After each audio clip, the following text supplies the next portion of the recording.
तो हम बात करने वाले हैं फर्स्ट टॉक टेस्ट के बारे में। टॉक टेस्ट है क्या? देखो, टॉक टेस्ट एक सिंपल सा टेस्ट है जो कंडक्ट किया जाता है सिर्फ इसलिए ताकि हम अपने क्लाइंट के हार्ट फंक्शनिंग को जान सकें। ठीक है, हार्ट फंक्शन को जान सकें और ये जान सकें कि वो किस इंटेंसिटीज पे ट्रेन कर रहा है ना। किस इंटेंसिटी पे वो ट्रेन कर पा रहा है, टू फाइंड आउट इंटेंसिटी। ये भी हम कंसिडर कर सकते हैं। टॉक टेस्ट हमारा इसलिए कंडक्ट किया जाता है, बहुत बेसिक सा टेस्ट है। अब इस बेसिक टेस्ट को करने के लिए हमें कुछ बेसिक चीजें ही चाहिए होती हैं। वो क्या चाहिए? एक तो हमारे पास चाहिए कोई ऐसा इक्विपमेंट या मशीन जहाँ पे हम कॉन्टिन्यूटी में एक्सरसाइज कर सके। जैसे कि वो ट्रेडमिल हो सकता है, जैसा कि वो आपका स्टेशनरी बाइक हो सकती है, जैसा कि वो इलेक्ट्रिकल ट्रेनर हो सकता है, या फिर कोई और इक्विपमेंट अगर मशीन है जैसे कि रोइंग मशीन है तो उसमें भी हो सकता है। ठीक है, तो अभी हम एग्जांपल ले रहे हैं ट्रेडमिल का, क्योंकि ट्रेडमिल आजकल ऑलमोस्ट हर जिम्स के अंदर अवेलेबल होती है। ठीक है, तो हमें सबसे पहले क्या करना है, यहाँ पे 3 फेस बना लेने हैं, फिर उसके अकॉर्डिंगली हम वहाँ पे देख पाएंगे उसको टॉक टेस्ट के लिए। 3 फेस हम अलग से बना लेते हैं कुछ इस तरीके से। फर्स्ट फेज हमारा यहाँ पे है, सेकेंड यहाँ पे हो जाएगा एंड थर्ड हो जाएगा यहाँ पे। ठीक है, चलिए अब हमने सबसे पहले आरएमआर तो निकालना सीख ही लिया था कल। Resting metabo sorry resting heart rate, RHR, ये निकालना हमने कल सीख लिया था कैसे निकालना है, वो हमें पता होना चाहिए। तो अभी के लिए एग्जांपल ले रहे हैं हम, किसी का 70 RHR निकल के आया है, ये मान लेते हैं। ठीक है, और MHR मैक्सिमम हार्ट रेट हम मान लेते हैं निकल के आया है हमारा 180। 40 ईयर्स का बंदा था तो उसका 180 निकल आएगा। 220 माइनस एज की हमने बात करी थी कल MHR निकालने के लिए। ठीक है, तो सबसे पहले इसने शुरुआत कहाँ से किया, बिगिन कहाँ से किया, हम इसको लेके आएंगे और इसको रनिंग करवाना शुरू करेंगे ट्रेडमिल पे। ट्रेडमिल पे एक स्पीड सेट कर लेते हैं, अभी के लिए हम लिख लेते हैं 5 किलोमीटर पर आवर। हमने ये स्पीड रख ली और हमने बिगिन किया 70 पे। ठीक है, 70 इसका RHR चल रहा था तो उससे स्टार्ट करेगा ना ये। जब रनिंग करना शुरू करेगा ट्रेडमिल के ऊपर तो ये 70 से बिगिन कर रहा है, इसका हार्ट रेट उस समय पे 70 चल रहा था। उसके बाद क्या करेंगे, हम इससे कॉन्टिन्यूटी में बात करते रहेंगे। जैसे ट्रेडमिल कर रहा है तो मैं इसके बगल में ही खड़ा हूँ। ठीक है, तो इससे मैं कॉन्टिन्यूटी में बात करता रहूंगा। टॉक टेस्ट का मतलब ये है कि हम इससे ये जान करके पता लगाएंगे कि ये किस वेंटिलेशन स्टेट में है ना, कि इसका जो इसका फीडबैक है उसके अकॉर्डिंगली हम देखने वाले हैं। तो जब ये भाग रहा है, आप इसके साथ बात कर रहे हो, आप इसके साथ ओपन एंडेड क्वेश्चन इसको पूछ रहे हो ताकि ये ज्यादा देर तक आपके साथ डिस्कशन कर सके, बात कर सके। ऐसा ही चलता रहेगा, चलता रहेगा, चलता रहेगा। एक टाइम ऐसा आएगा, एक टाइम ऐसा आएगा जब ये आपसे बिल्कुल भी बात नहीं, सॉरी, इसकी जो स्पीच है उसमें डिले आना शुरू हो जाएगा। क्या होना शुरू हो जाएगा? स्पीच में डिले आना शुरू हो जाएगा। पहले तो बड़ी इजीली बात कर पा रहा होगा जैसे मैं कर पा रहा हूँ आपसे, पर थोड़ी देर बाद डिले आना शुरू हो जाएगा। मतलब एक दो वर्ड बोले, फिर 2 बार होल्ड लिया एंड देन फिर कुछ बोल रहा है, फिर ऐसा ही सेम चीज कर रहा है, इसी पैटर्न पे कर रहा है। जब स्पीच में डिले आना शुरू हो गया तो इसका मतलब ये आपके सेकंड फेज में चला गया है। तो आप इसे होल्ड करोगे, मतलब रुकवाओगे, और इसका फिर से एक बार हार्ट रेट चेक करोगे, उस समय का करंट हार्ट रेट चेक करोगे पल्स के थ्रू। अब मान के चलते हैं कि वहां पे इसका निकल के आ जाता है 140 BPM, वहां पे इसका निकल के आ गया। ठीक है, 140 जैसे हमने रोका, चेक किया, 140 निकल के आया। एंड अगेन हम इसको वापस से भेज देते हैं फिर से ट्रेडमिल करने के लिए। अभी फिर से शुरू कर दिया इसने। ओके, अब कुछ ही देर के बाद देखो, ये जो इसका सेकंड फेज है ना, यहाँ पे ये आपका VT1 फेज में आ चुका है, वेंटिलेटरी थ्रेशोल्ड 1 फेज। मतलब जो इसका वेंटिलेशन है उसका थ्रेशोल्ड शुरू हो चुका है, अब रुकावट आनी शुरू हो गई है। ठीक है, तो इसका फर्स्ट फेज आ गया VT1। अब कुछ टाइम बाद ऐसा ही सेम होगा और एक टाइम ऐसा आ जाएगा जहां पे इसके स्पीच कंप्लीटली ऑफ होना शुरू हो जाएगी।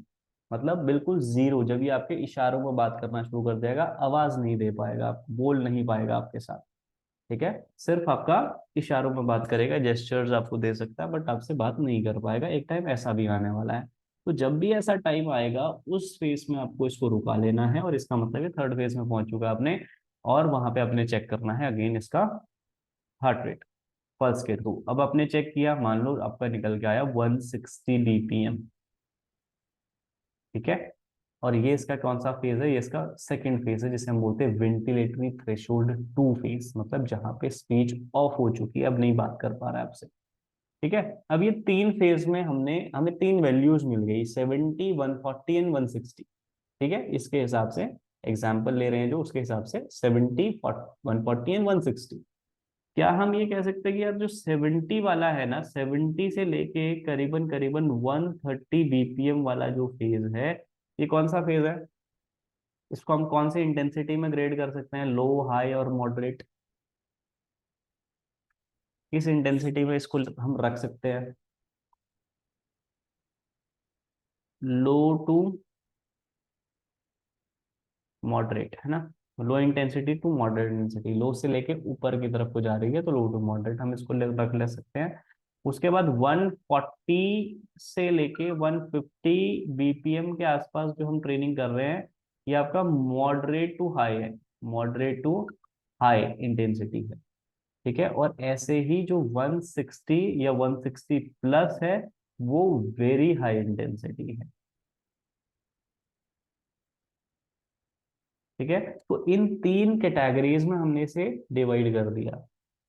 अब यहाँ पे हमें ये क्लियरिटी आ जाएगी कि भाई अगर ये बंदा 70 से 130 वाली ट्रेनिंग कर रहा है ना, तो ये एक लो टू मॉडरेट वाली इंटेंसिटी में है। मतलब अगर इसी चीज को, इसी फेस को एक कॉन्टिन्यूटी में चलाता रहेगा ना, तो इसको ये सस्टेन कर सकता है काफी देर तक, मतलब आधा एक घंटा भी कर सकता है इस इंटेंसिटी पे ट्रेनिंग, कॉन्टिन्यूटी पे, क्योंकि एक तरीके की एरोबिक ट्रेनिंग हो जाएगी। है ना, आपकी सांस चल रही है, सांस ले रहे हो, वर्कआउट कर रहे हो। अब उसके बाद आपका अगर ये 140 टू 150 बीपीएम वाला मॉडरेट टू हाई वाला है ना, ये सस्टेनेबल नहीं है। इसमें आप कुछ देर तक कर सकते हो, 2 3 4 मिनट, उसके बाद फिर आपको होल्ड करना पड़ेगा, रुकना पड़ेगा। है ना, अगर आप सेम स्पीड के साथ सेम इंटेंसिटी 150 के आसपास करते रहते हो तो आपको रुकना पड़ता है। अगर आपको वो चीज को सस्टेन करना है तो आपको 130 150 के बीच में शफल करना पड़ेगा, लाइक 150 पे आप गए, फिर आपको थोड़ा स्लो कर देनी है रनिंग, उसके बाद आप फिर से तेज कर सकते हो। है ना, तो ये कॉन्टिन्यूटी के साथ भी हो सकती है और डिसकॉन्टिन्यूट ट्रेनिंग भी होती है। अगर आप ज्यादा पेस पे करोगे 150 के आसपास, तो आपकी डिसकॉन्टिन्यूट ट्रेनिंग बोलेंगे इसको हम। अदरवाइज ये कॉन्टिन्यूटी में भी चल सकती है, अगर आप फ्लक्चुएट करते हो, ऊपर नीचे आते हो इंटेंसिटी, हार्ट रेट। ठीक है, तो टेक्निकली ये भी एक तरीके से आप एनारोबिक ही कंसिडर करोगे इसको भी, क्योंकि ये भी रेस्ट एंड सेट प्रिंसिपल पे ही बेस्ड हो जाएगी। और लास्ट वाली जो है वो तो वेरी हाई इंटेंसिटी है, ये तो आपकी चलेगी ही सेट एंड रेस्ट प्रिंसिपल की, भाई आपने एक स्प्रिंट किया एंड अगेन आप स्टॉप हो गए, रुक गए, और उसके बाद फिर से आपने स्प्रिंट किया, तो कुछ इस तरह की ट्रेनिंग होने वाली है, थर्ड फेज वाली ट्रेनिंग।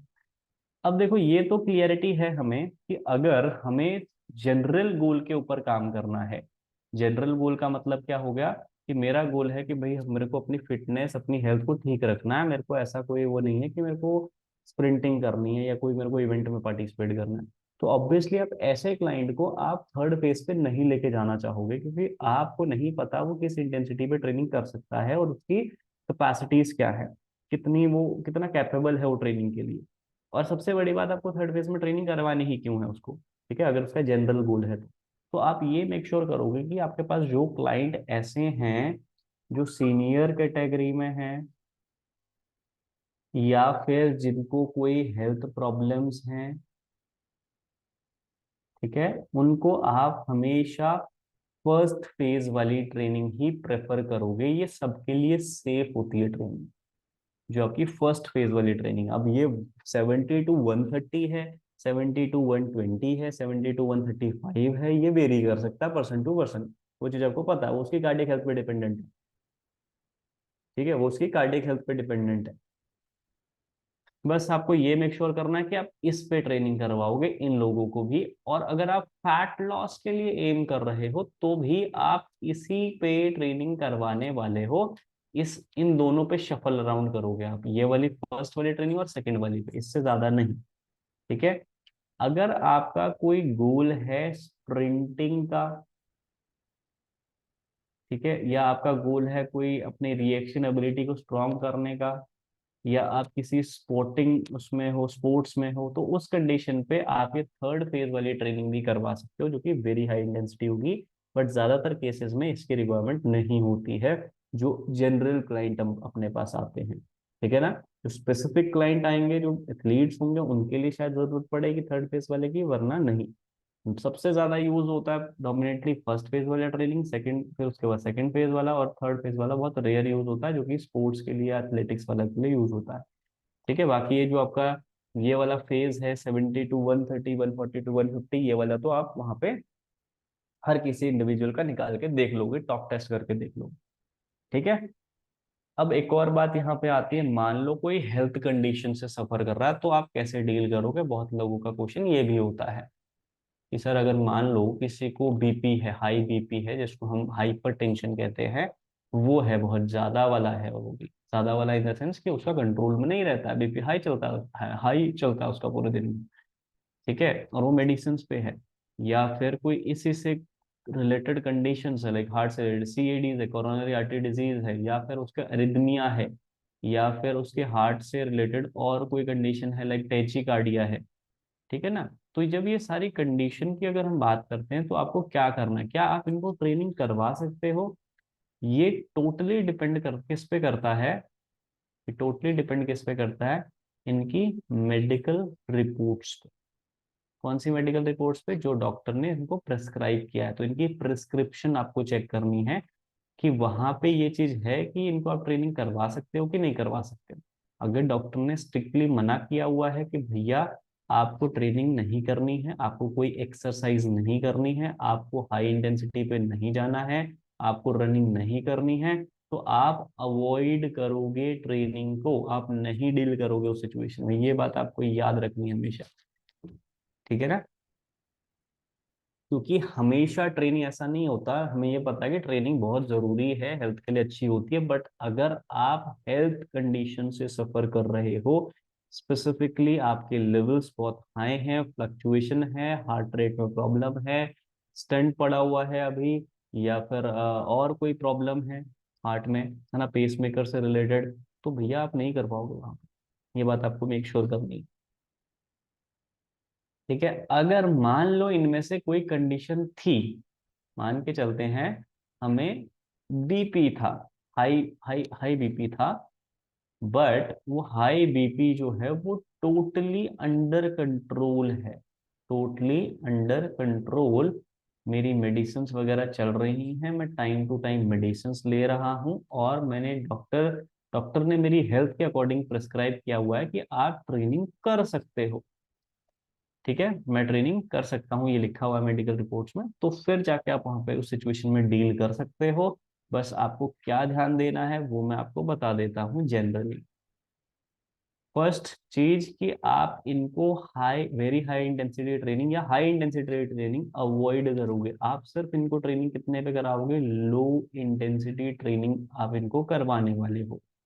पहली बात, आप इनको स्टैटिक एक्सरसाइज या होल्डिंग एक्सरसाइज नहीं करवाओगे, जिन्हें हम आइसोमेट्रिक एक्सरसाइजेस कहते हैं। ठीक है, अवॉइड लिख देता हूँ, ठीक है, अवॉइड आइसोमेट्रिक एक्सरसाइज, यहाँ पे अवॉइड लिख रहा हूँ ब्रैकेट डाल के। ठीक है, करवानी क्या है? लो इंटेंसिटी करवाओगे, आइसोमेट्रिक एक्सरसाइज अवॉइड। अब बोलोगे आइसोमेट्रिक एक्सरसाइज क्या है? आइसोमेट्रिक एक्सरसाइज मतलब जहाँ पे आपको होल्ड करना पड़ता है, जैसे प्लैंक्स है, जैसे वॉल सिट्स हैं, है ना, ये सारी एक्सरसाइज नहीं आपको करवानी है, जहाँ पे आपकी ब्रीद कंट्रोल हो, नहीं करना है ऐसा कुछ। ठीक है। तीसरी बात, आपको जितना भी इनका MHR है, जितना भी इनका MHR है, मैक्सिमम हार्ट रेट है, उसका सिर्फ 60% या मैक्सिमम टू मैक्सिमम 65% तो का आपको कवर करना है। उससे ज्यादा परसेंटेज आपको कवर करनी ही नहीं है। लाइक मान लो कि आपका MHR आता है 180, ठीक है, आपने 220 माइनस एज किया, मान लो इसकी 40 साल उम्र है, ठीक है, 220 माइनस एज किया तो 180 बन गया ये। 180 क्या है इसका? BPM है। ओके, मैक्सिमम आपको 180 का 60% या 65% पे ही ट्रेन करना है, तो 180 का 65% कितना हुआ? निकालो। 50% तो 90 हो गया ना। 100, 110, 120 के आसपास मान लो, इसके हार्ट रेट को आपको 120, 125 के आसपास लेके जाना, उससे ऊपर नहीं। बात ही खत्म हो गई। समझ गए आप? ये बात क्लियर है? ऐसे नहीं करना है कि आप इसको हाई इंटेंसिटी पे कर रहे हो। अगर मान लो आप इसको वेट ट्रेनिंग करवाना चाह रहे हो, मान लो आप इसको वेट ट्रेनिंग करवाना चाह रहे हो, तो वेट ट्रेनिंग में आपको 1 रेप मैक्स जैसी ट्रेनिंग कभी भी नहीं करवानी है।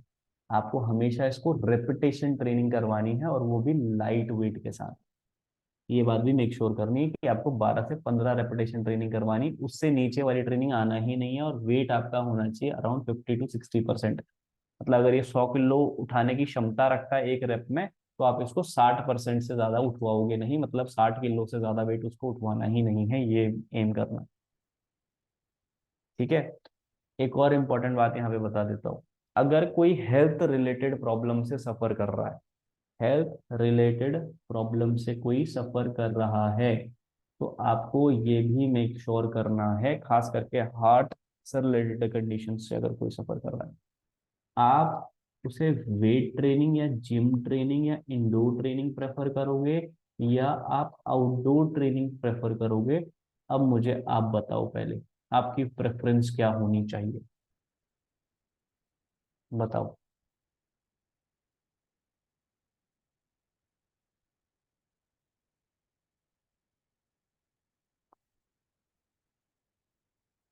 बताओ बताओ, गलत होगा तो भी क्या ही, हमने तो पढ़, अभी हम सीख ही रहे हैं ना, लर्न कर रहे हैं।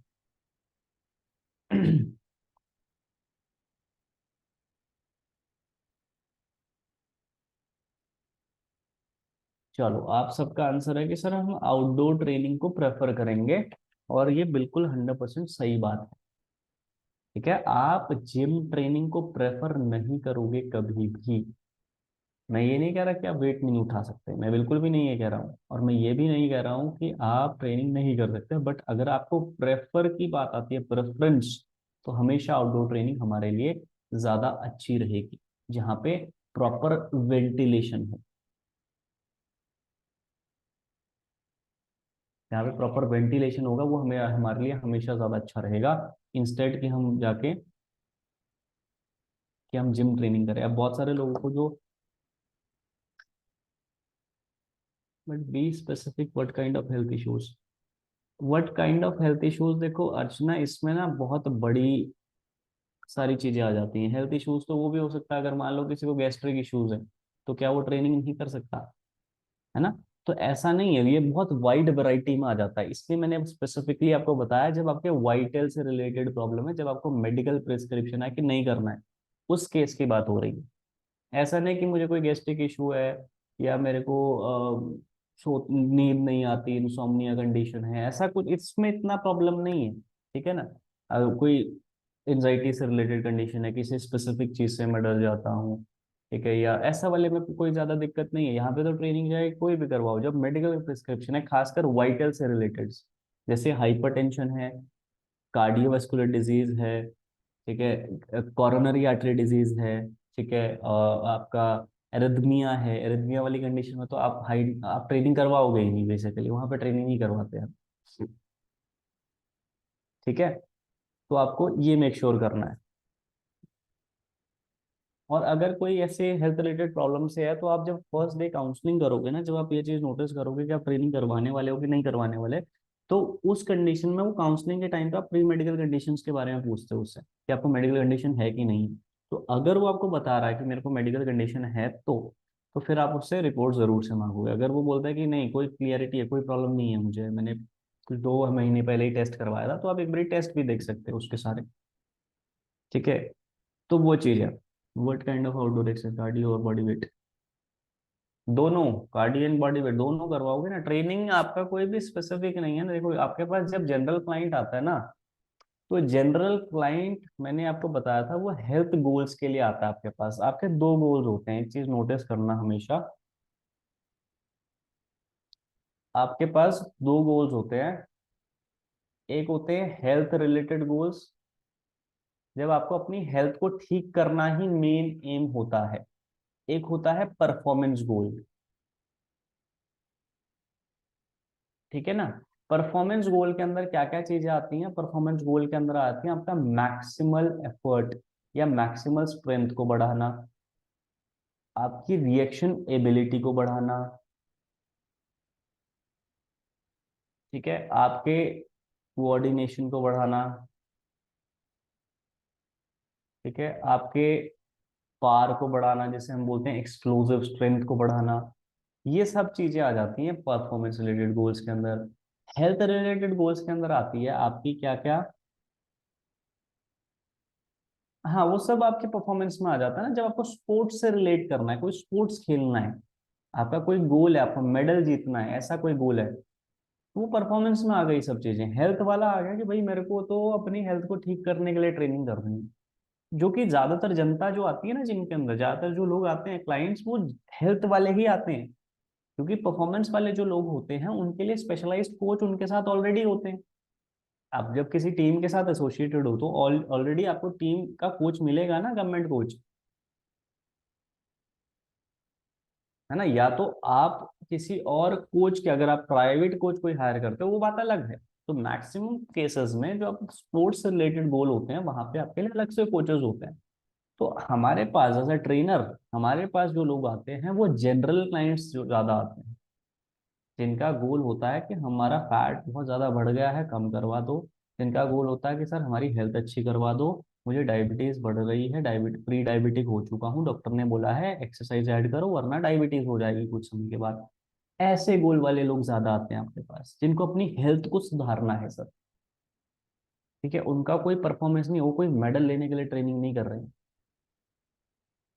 ठीक है ना। तो अब इस कंडीशन में आपको याद रखना है कि जब हेल्थ रिलेटेड गोल्स हैं तो वहां पे आपको फ्लेक्सिबिलिटी को भी सही करना है, वहां पे आपको जो बेसिक स्ट्रेंथ है वो गेन करनी है। ठीक है, वहां पे आपको इंड्योरेंस गेन करनी है, वहां पे आपका बॉडी कॉम्पोजिशन ठीक होना चाहिए। बॉडी कॉम्पोजिशन मतलब फैट मास वर्सेस नॉन फैट मास का रेशियो। तो टेक्निकली आपको इन तीन चार चीजों पे काम करना है। तो उनको आप फ्लेक्सिबिलिटी भी करवाओगे, मतलब योगिक ट्रेनिंग भी हो सकती है काइंड ऑफ, और स्ट्रेंथ के लिए आप बॉडी वेट एक्सरसाइज या रेजिस्टेंस बैंड के साथ एक्सरसाइज भी करवा सकते हो। इंड्योरेंस के लिए आप जॉगिंग वगैरह करवा सकते हो। बॉडी कॉम्पोजिशन तो आप ठीक कर ही रहे हो जब आप एक्सरसाइज कर रहे हो, मतलब फैट मास और नॉन फैट मास का वर्सेस का रेशियो है ना ये, कि कितना फैट मास बॉडी में है। ठीक है, तो आपको इनको इन सारे कंडीशंस पे ट्रेन करना है। मैं वही कहता हूँ कि ट्रेनर्स आजकल क्या करते हैं, वो प्रॉब्लम में है। क्यों ट्रेनर्स प्रॉब्लम के अंदर है? क्योंकि जो स्टडी करवाई जा रही है वो स्पेसिफिकली करवाई जा रही है बॉडी बिल्डिंग से रिलेट करके। आपके पास तो क्लाइंट ही नहीं आने वाले बॉडी बिल्डिंग वाले। अगर आपके पास कोई जनरल क्लाइंट आया है जिसका गोल है अपनी हेल्थ को ठीक करना, आप उसको सिर्फ body building type of training करवाए जा रहे हो कि भैया चेस्ट प्रेस, बेंच प्रेस रोज एक बार में चेस्ट कर लो, एक दिन में, अगले दिन आओ तो बाइसेप कर लो, अगले दिन आओ तो ट्राइसेप सारे कर लो। तो ये तो स्पेसिफिकली हाइपरट्रॉफी ट्रेनिंग हो गई ना। आपके पास जो क्लाइंट आया था उसको हेल्थ को ठीक करना था, वो कोई हाइपरट्रॉफी, वो कोई बॉडी बिल्डर बनने थोड़ी आया था। ठीक है ना। तो आपको तो हर एस्पेक्ट को कवर करना है, उसकी बेसिक स्ट्रेंथ को भी गेन करवाना है, उसकी फ्लेक्सिबिलिटी भी ठीक होनी चाहिए, उसकी इंड्योरेंस भी ठीक होनी चाहिए, तो उसके जनरल हेल्थ को ठीक करना है। तो ऐसा स्पेसिफाइड नहीं है, जैसे किसी ने क्वेश्चन मुझे ऊपर से किया कि सर कौन सा ट्रेनिंग करवाएं, आउटडोर भी अगर करवाना है, कि हम क्या बॉडी वेट एक्सरसाइज करवा दें या सिर्फ और सिर्फ रनिंग वगैरह करवा दें? नहीं, सही, आपको कॉम्बिनेशन में चलना है। आपको वहां पे स्पेसिफिक फुल बॉडी ट्रेनिंग करवा सकते हो, बिल्कुल सही है। आपको वहां पे इंड्योरेंस ट्रेनिंग भी करवा सकते हो, लाइक जॉगिंग वगैरह भी करवा सकते हो, आप उन्हें योगा ट्रेनिंग भी करवा सकते हो, योगिक एक्सरसाइज भी करवा सकते हो। जिनका ओवरवेट की वजह से हेल्थ कंडीशन खराब हो, एज ज्यादा हो, सेम चीज, सेम चीज ये भी तो इन्हीं इसी कैटेगरी में फॉल कर रहे हैं ना, जनरल हेल्थ। हाँ, अगर आपके पास कोई ऐसा क्लाइंट आता है वो बोलता है सर मेरे को तो हाइपरट्रॉफी गेन करनी है, मुझे तो मसल बिल्ड करना है, हाँ फिर उसके लिए आपको जिम ट्रेनिंग करनी पड़ेगी, उसके लिए वेट ट्रेनिंग करना पड़ेगा, उसके लिए फिर आपको स्प्लिट डिजाइन करना पड़ेगा, जिसके ऊपर हम आगे बात करेंगे आगे, जिसके ऊपर हमारा मेन फोकस है, वो तो चलेगा ही चलेगा। बट अगर कोई ऐसा क्लाइंट आता है जिसका गोल ऐसा नहीं है, फिर क्या करोगे? फिर आपको इस तरीके से काम करना है, मिक्स ट्रेनिंग, कॉम्बिनेशन ट्रेनिंग, जहाँ पे आपका इंश्योरेंस भी हो रहा है, जहाँ पे आपका स्ट्रेंथ के लिए भी आप काम कर रहे हो, वो होगा। ठीक है।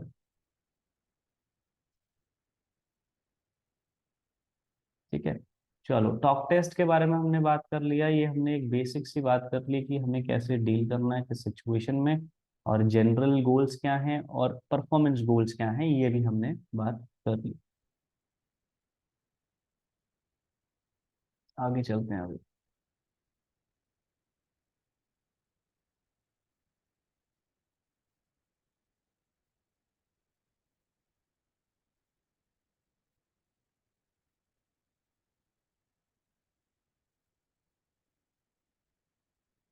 अभी किसी का क्वेश्चन आया, sir how to handle the problem asthma.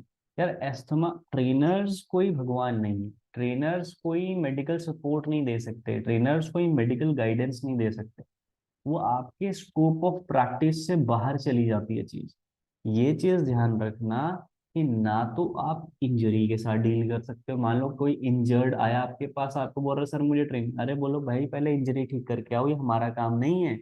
ये चीज मेक श्योर करो, वो ट्रेनर का काम नहीं है। अगर कोई क्वेश्चन आपको एग्जाम में आ भी गया ना, तो बोलेगा कि सर मतलब क्वेश्चन में ये लिखा हुआ कि अगर किसी को प्रॉब्लम थी, एसीएल टीयर था, आप उसको ट्रेनिंग करवा सकते, तो बोलो नहीं करवा सकते। क्यों? क्योंकि उसको अभी प्रॉब्लम ठीक नहीं हुई है। जब तक वहां पे पेन मैनेजमेंट नहीं हो जाता तब तक हमारा काम शुरू नहीं होता, ये बात याद रख लेना। ठीक है, अगर किसी को एस्थमा है तो आप उसे नहीं कर सकते हो, मेडिकल गाइडेंस नहीं दे सकते हो आप उसे। ठीक है, आप सिर्फ वहां पे क्या कर सकते हो वो मैं आपको बता देता हूँ। वहां पे आप क्या कर सकते हो, अगर प्रिस्क्रिप्शन है डॉक्टर से, उसकी मेडिसिन चल रही हैं और मेडिकली उसको प्रेस्क्राइब किया डॉक्टर ने कि आप ट्रेनिंग कर सकते हो, तो आपको किस चीज पे ट्रेनिंग करानी है वो मैं आपको ऑलरेडी बता चुका हूँ स्टार्टिंग में।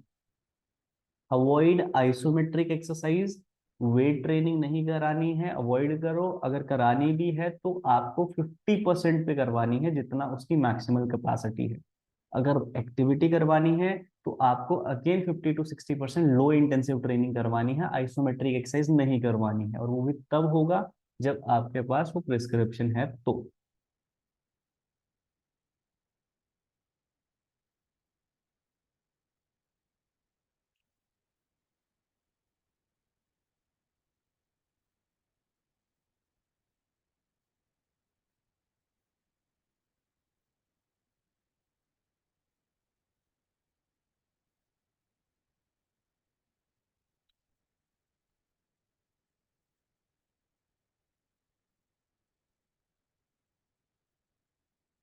एक second.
Okay, so next topic जो हम करने वाले हैं वो है स्केलेटल सिस्टम, और इसी से रिलेट करता हुआ फिर हमारा नेक्स्ट चैप्टर होगा बॉडी मूवमेंट, और उसके बाद फिर मसल मस्कुलर सिस्टम। ठीक है। देखो, हमारा जो स्केलेटल सिस्टम है ना, जो हमारा बोनी सिस्टम है, किससे बना हुआ है? ये बोन से मिलकर बना हुआ है, ये तो हमें क्लियर है। ये कंपोज्ड ऑफ बोन्स। तो बोन्स को मिलके हमारा जो स्केलेटल सिस्टम है वो पूरा बना हुआ है। अब इससे अगर हम बात करें इसकी बेसिक जो रिक्वायरमेंट्स हैं हमारी बॉडी में, या फिर ये कह लो कि ये क्यों ज़रूरी है बॉडी में, तो ये इसलिए भी ज़रूरी है क्योंकि एक तो प्रोटेक्शन प्रोवाइड करता है हमें, हमारे इंटरनल ऑर्गन्स को प्रोटेक्ट करके रखता है। सेकेंडली, हमारे ब्लड प्रोडक्शन के लिए, जो ब्लड प्रोडक्शन है वो इसी के अंदर होती है ना, आपके बोन मैरोज में ही होती है, red bone marrow, yellow bone marrow में। और उसके बाद हमारे जो बॉडी को स्ट्रक्चर प्रोवाइड कर रहा है वो भी यही प्रोवाइड कर रहा है। साथ के अंदर हमारी जो लोकोमोशन है यानी मूवमेंट्स वगैरह है, उसके अंदर भी ये बहुत इंपॉर्टेंट रोल प्ले करता है, क्योंकि एज अ लीवर काम करता है। ठीक है ना, as a lever, as a mechanical advantage काम करता है। तो बहुत इंपॉर्टेंट है स्केलेटल सिस्टम अपने आप में। अब उसके बाद क्या है कि हमारा जो स्केलेटल सिस्टम है, अगर मैं एक बोन को बनाऊं तो वैसे तो बहुत टाइप्स की बोन्स हैं हमारी बॉडी में, बट एक बहुत सिंपल अगर मैं बोन बनाऊं, कुछ इस तरह की लग नहीं रही है, फिर से बनानी पड़ेगी एक बार। एक मिनट। हम्म, ठीक है, कुछ मान लो ये बोन है, ठीक है, लग नहीं रही है पर मान लो। तो ये जो बोन है ना, ये किससे बनी हुई है, इसका कॉम्पोजिशन क्या है? 50% जो है इसके अंदर आपका कैल्शियम से बनी हुई है, ठीक है। 25% इसके अंदर क्या है? Water content, sorry. एंड 25% के आसपास यहाँ पे क्या है? आपका ऑर्गेनिक कॉन्स्टिट्यूएंट। ठीक है ना, इस चीज से आपका पूरा बोन बना हुआ है। 50% के आसपास कैल्शियम, जो कैल्शियम क्या होता है? कैल्शियम एक मिनरल है। 25% आपके बोन के अंदर होता है वाटर, और 25% क्या होता है उसके अंदर? आपका ऑर्गेनिक कॉन्स्टिट्यूएंट होता है। ठीक है, तो इस कॉम्पोजिशन से आपकी बोन बनी हुई है। अब बोन की अगर हम और थोड़ा सा बारे में देखें, तो मान लो ये फिर से एक बोन है। अगर बोन का सबसे बाहर वाला एरिया अगर हम देखें, सबसे बाहर वाला आउटर सरफेस देखें, इसको हम बोलते हैं पेरियोस्टियम एरिया। पेरियोस्टियम एरिया, ठीक है। और इसी के अगर हम अंदर वाले सरफेस को अगर हम देखें, तो इसके अंदर होता है आपका एंडोस्टियम, जिसको सॉफ्ट टिश्यू भी कह देते हैं हम। ठीक है, तो इसके अंदर वाला सरफेस है, जिसको हम बोल देते हैं एंडोस्टियम। और फिर इसके अंदर होते हैं आपके क्या? Growth plates. वो भी मैं आपको भी दिखाऊंगा। ठीक है। अब आप लोगों ने ये भी जरूर सुना होगा कि हम अपने बोन की स्टडी से हम एज जान सकते हैं, है ना? ये जरूर सुना होगा आपने, जिसको हम बोलते हैं biological age study. Biological age study, okay. या फिर मैं आपको दो बताता हूँ एज, एक होती है क्रोनोलॉजिकल एज, और एक होती है बायोलॉजिकल एज। ठीक है, chronological and biological. Chronological age वो एज है जो हमारी कैलेंडर एज होती है, यानी कि हमारी डेट ऑफ बर्थ टाइप। ठीक है, जो हमारी डेट ऑफ बर्थ है, जैसे जिसको हम ऐसे रिप्रेजेंट कर देते हैं ना कि हमें 22 ईयर्स, 6 मंथ, 8 डेज, इतना हो गया है। ठीक है, ये होती है कैलेंडर एज। एक होती है बायोलॉजिकल एज, जिसे हम बोलते हैं सेल्यूलर एज, मतलब हमारे सेल की एज कितनी है। ठीक है ना, और ये दोनों एज अलग अलग हो सकती है। ऐसा हो सकता है कि हमारी कैलेंडर एज 22 साल 6 महीने 8 दिन है, और हमारी सेल्यूलर एज 20 साल है। ऐसा जरूर हो सकता है। आपने ये स्टेटमेंट सुनी होगी ना जनरली घर पे या बाहर पे भी, कि यार ये जो बंदा है या ये जो बंदी है, ये देखने में तो बहुत एजेड लगती है, लगता है कि ये 50 साल की है, बट ये सिर्फ 40 ईयर्स की है। या इसका उल्टा भी सुना होगा कि यार ये तो मतलब इसकी एज ऐसा लगता है कि ये सिर्फ 25 साल का है, बट ये वैसे 35 ईयर्स का है। मैरिड है, ये लगता नहीं है पर मैरिड है। ऐसे मतलब कॉमन स्टेटमेंट्स आपको बता रहा हूँ जो लोगों के द्वारा बोली जाती है। है ना। ये बातें आपने सुनी हुई होंगी, और ये इसी बात को रिलेट करती है बातें, है ना। इसका मतलब क्या है कि आपकी बायोलॉजिकल एज कम है, आपकी जो सेल्यूलर एज है वो कम है, बट आपकी क्रोनोलॉजिकल एज ज्यादा है। ऐसा हो सकता है।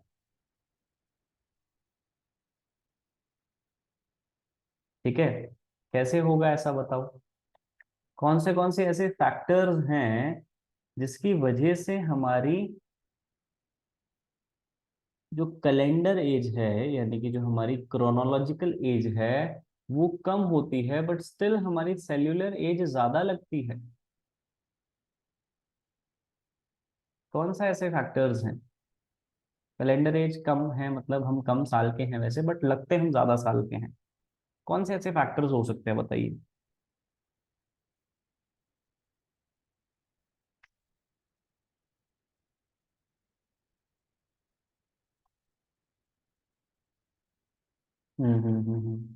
ओबेसिटी है ना, ठीक है। हाई फैट परसेंटेज, ठीक है। स्ट्रेस हो गया, और बताओ।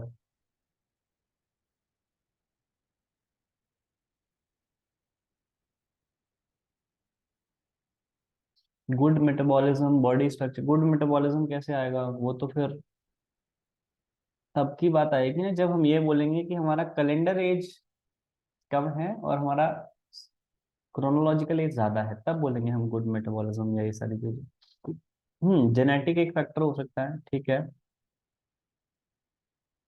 जेनेटिक्स भी एक बहुत बड़ा फैक्टर है, और इन्वायरमेंटल फैक्टर भी एक बहुत बड़ा फैक्टर है। इन्वायरमेंट, या आप किसी इन्वायरमेंट में रहते हैं।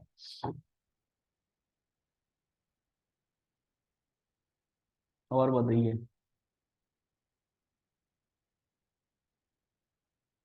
न्यूट्रिशन नहीं है क्या। न्यूट्रिशन एंड ट्रेनिंग को हम समझ रहे हैं, वो दोनों किसी ने नहीं बोला। जिसकी हम बात कर रहे हैं उसको किसी ने बोला नहीं। हाँ, ये फैक्टर्स तो है, ये वो भी तो एक बहुत इंपॉर्टेंट फैक्टर है। वेरी गुड, डाइट एक बहुत बड़ा फैक्टर है, और एक्टिविटी एक बहुत बड़ा फैक्टर है ना। ये दोनों बहुत बड़े फैक्टर है यार, इनको आपने किसी ने नहीं बोला। क्योंकि अगर हमारी डाइट ही ठीक नहीं होगी, हाँ, लैक ऑफ स्लीप हो सकता है कि हमारी लाइफ वही ठीक नहीं है। फूड चॉइसेस वो सब डाइट में ही आ गया है ना। अब डाइट ही ठीक नहीं है, मान लो हम खाए जा रहे हैं कुछ भी ऐसी चीजें, तो वो अफेक्ट कर सकती हैं। हमारा कैलोरी इंटेक हमेशा ज्यादा है, फास्ट फूड बहुत खाते हैं, या 100 तरह की ऐसी चीजें जो हैं वो अफेक्ट कर सकती है। क्या अफेक्ट करेगी कि भाई हमारी एज ज्यादा लगेगी, हम ज्यादा एजड लगेंगे। हमारा सेल्यूलर एज ज्यादा है, हमारा क्रोनोलॉजिकल एज कम है, काम खराब हो गया। एक्टिविटी भी इफेक्ट कर सकते हैं भैया। जीरो एक्टिविटी, एक्सरसाइज वगैरह करते ही नहीं है, तो एक्सरसाइज नहीं करेंगे तो ऑब्वियसली हमारी कार्डियक हेल्थ, हमारी जो फिजियोलॉजिकल हेल्थ है बेसिकली, है ना, जो मतलब ऑर्गेन हेल्थ जो हमारी बॉडी की है, चाहे वो हार्ट हो, चाहे वो हमारा रेस्पिरेटरी सिस्टम हो, चाहे वो हमारा ब्रेन फंक्शनिंग हो, चाहे हमारा मसल फंक्शनिंग हो या मस्कुलर सिस्टम हो, इनकी हेल्थ सही नहीं होने वाली ना। इनकी हेल्थ कैसे ठीक कर सकते हो आप। इनकी हेल्थ आप ठीक ही कर सकते हैं सिर्फ एक्सरसाइज से या ट्रेनिंग से, है ना। हाँ, ड्रग्स भी एक फैक्टर है, बिल्कुल सही बात है। बात समझ में आ रही है कि ये दो फैक्टर कितने बड़े फैक्टर हैं। अब आप देखो उनको एक्टिविटीज जो करते हैं, जैसे आप एग्जांपल, चलो बहुत बड़े एथलीट्स के तो मैं क्या ही दूं। सुनील छेत्री का एग्जांपल आप ले सकते हो, है ना, इंडियन एग्जांपल ही लेते हैं। विराट कोहली का एग्जांपल आप ले सकते हो। समझ रहे हो आप। तो इनके एग्जांपल्स आप स्पॉट कर सकते हो, क्योंकि भैया ये जो है ये स्पोर्ट्स पर्सन, ये इनकी एक्टिविटीज आप देख सकते हो, इनकी एक्सरसाइजेस आप देख सकते हो, इनका डाइट देख सकते हो, इनकी हेल्थ देख सकते हो, तो भैया। हाँ, मिल्खा सिंह हो गया या बाकी लोग हो गए, ये सब कोई भी देख लो, सारे स्पोर्ट्स पर्सन ये सभी अच्छे हैं, सभी इन सबकी हेल्थ जबरदस्त है। तो जब इनकी टेस्टिंग हुई ना, जब इनकी फिजियोलॉजिकल टेस्टिंग हुई, फिजियोलॉजिकल टेस्टिंग में ना ये सारी चीजें चेक करी जाती हैं। आपका मसल कंटेंट भी देख, मसल टेस्टिंग भी होती है आपका।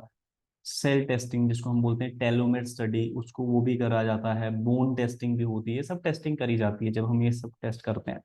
तो जब फिजियोलॉजिकल टेस्ट किया गया, ये रोनाल्डो और मतलब जो स्पोर्ट्स पर्सन है उनका, मैराथन रनर्स का भी, सिर्फ रोनाल्डो का नहीं हुआ, रोनाल्डो का के बारे में बहुत ज्यादा बताया जाता है, बट बाकी स्पोर्ट्स पर्सन का भी हुआ है टेस्ट सबका, जो अच्छे इंटरनेशनल एथलीट्स हैं हर गेम्स का, स्पोर्ट्स जो आपके फुटबॉलर्स हैं उनका भी इंटरनेशनल लेवल, मैराथन रनर्स का भी और बाकियों का भी। तो भैया इनका ये चीज देखा गया कि इनका VO2 मैक्स इतना जबरदस्त है ना, यानी इनकी कार्डियक हेल्थ जो है, इनकी हार्ट की हेल्थ जो है, ये है वैसे 40 के आसपास से इनकी ईयर्स, बट इनकी कार्डियक हेल्थ एक 25 साल के बच्चे के बराबर है, 25 ईयर्स के बंदे के बराबर है इनकी हार्ट हेल्थ अभी तक। मतलब इतना जवान है इनका हार्ट। ठीक है, और इनकी कार्डियक फंक्शनिंग, इनकी रेस्पिरेटरी फंक्शनिंग, इनका VO2 मैक्स क्या होता है, वॉल्यूम ऑफ ऑक्सीजन इनटेक, कि आप मैक्सिमम कितनी ऑक्सीजन को इनटेक कर सकते हो, इसकी भी तो कैपेसिटी है ना, कि कितना आप VO2 मैक्स है आपका। भैया इनका VO2 मैक्स भी डबल है ऑलमोस्ट एक नॉर्मल इंसान से। ठीक है, इनका रेस्टिंग हार्ट रेट जो है, रेस्टिंग हार्ट रेट वो नॉर्मल इंसान जैसे हमारा 70 होता है ना, 70 60 80 100 90, इन लोगों का रेस्टिंग हार्ट रेट पता है कितना हो, गैस कर सकते हो आप? सबका सेम तो नहीं होता, बट फिर भी एक एवरेज जो स्पोर्ट्स एथलीट्स है ना जो इंटरनेशनल लेवल, वेरी राइट, 40 से 45 एवरेज। अभी तक का जो रिकॉर्ड देखा गया पता है कितना देखा गया है, गैस करो चलो आप। रिकॉर्ड रेस्टिंग हार्ट रेट सबसे कम जो देखा गया है किसी एथलीट का, अभी तक का रिकॉर्ड है, एक साइकिलिस्ट थे उनका था 27, 27। मतलब वो 1 मिनट के अंदर सिर्फ 27 बीट, उनका 27 बार, 27 बार बीट करता है सिर्फ हार्ट, रेस्टिंग कंडीशंस पे। है ना स्ट्रेंज, मतलब आप देख लो कि ट्रेनिंग करके, एक्सरसाइज करके और डाइट को प्रॉपर रख के, और बाकी चीजें तो ऑब्वियसली थोड़ा बहुत अफेक्ट करती है ना, आपका फिजियोलॉजिकल फैक्टर, आपके जो स्लीप है और बाकी चीजें सप्लीमेंटेशन वगैरह भी, वो भी अफेक्ट करती हैं। तो उन सारी चीजों को बैलेंस करके आप अपने फिजियोलॉजिकल हेल्थ को कितना ज्यादा बेस्ट कर सकते हो, किस लेवल तक लेके जा सकते हो, आप ये देख लो। और कितना खराब कर सकते हो वो तो हमारे सामने है ही, इतनी सारी प्रॉब्लम्स, कितना खराब कर सकते हो वाले ज्यादा अच्छे एग्जाम्पल्स हैं हमारे पास, है कि नहीं है? कितना अच्छा कर सकते हो वाले एग्जाम्पल तो चलो आप बता ही रहे हो, मेसी, सुनील छेत्री, विराट कोहली, या 100 तरह के जितने भी एग्जाम्पल ले लो, है ना? बट कितना खराब कर सकते हो इन सारी चीजों को खराब करने के बाद, वो भी एग्जाम्पल आपके सामने है। Obesity, cardiac issues, hypertension, non communicable diseases, जो लीडिंग नंबर पे है ना, मतलब यही सबसे ज्यादा प्रॉब्लम्स है, डेथ रेट सबसे ज्यादा जो बढ़ा हुआ है वो इन्हीं केस है। Diabetes, atherosclerosis, hypercholesterolemia, obesity, high BP, ये 4 5 कंडीशंस ऐसी हैं जो कि लीडिंग है, टॉप सबसे ऊपर चल रही है ये, जिससे सबसे ज्यादा डेथ होती है लोगों की। ठीक है, तो दोनों ही तरीके से हम कह सकते हैं। Sir person who is doing very good workout how long उनका भी आफ्टर 10 ही आएगा सर? हाँ उनका कम आएगा ना, मैंने आप लोगों को बोला था ना क्वेश्चन, अभी मैं बता देता हूँ इसका रीजन भी बता देता हूँ, जानना चाहते हैं इसका रीजन भी, कि ऐसा क्यों होता है, हमारी कार्डियक हेल्थ क्यों कम हो गई, रेस्टिंग हार्ट रेट क्यों कम हो गई हमारी, और अगर कम हो गई तो कैसे वो अच्छी बात है, कैसे हम उसको बेनिफिट कह रहे हैं।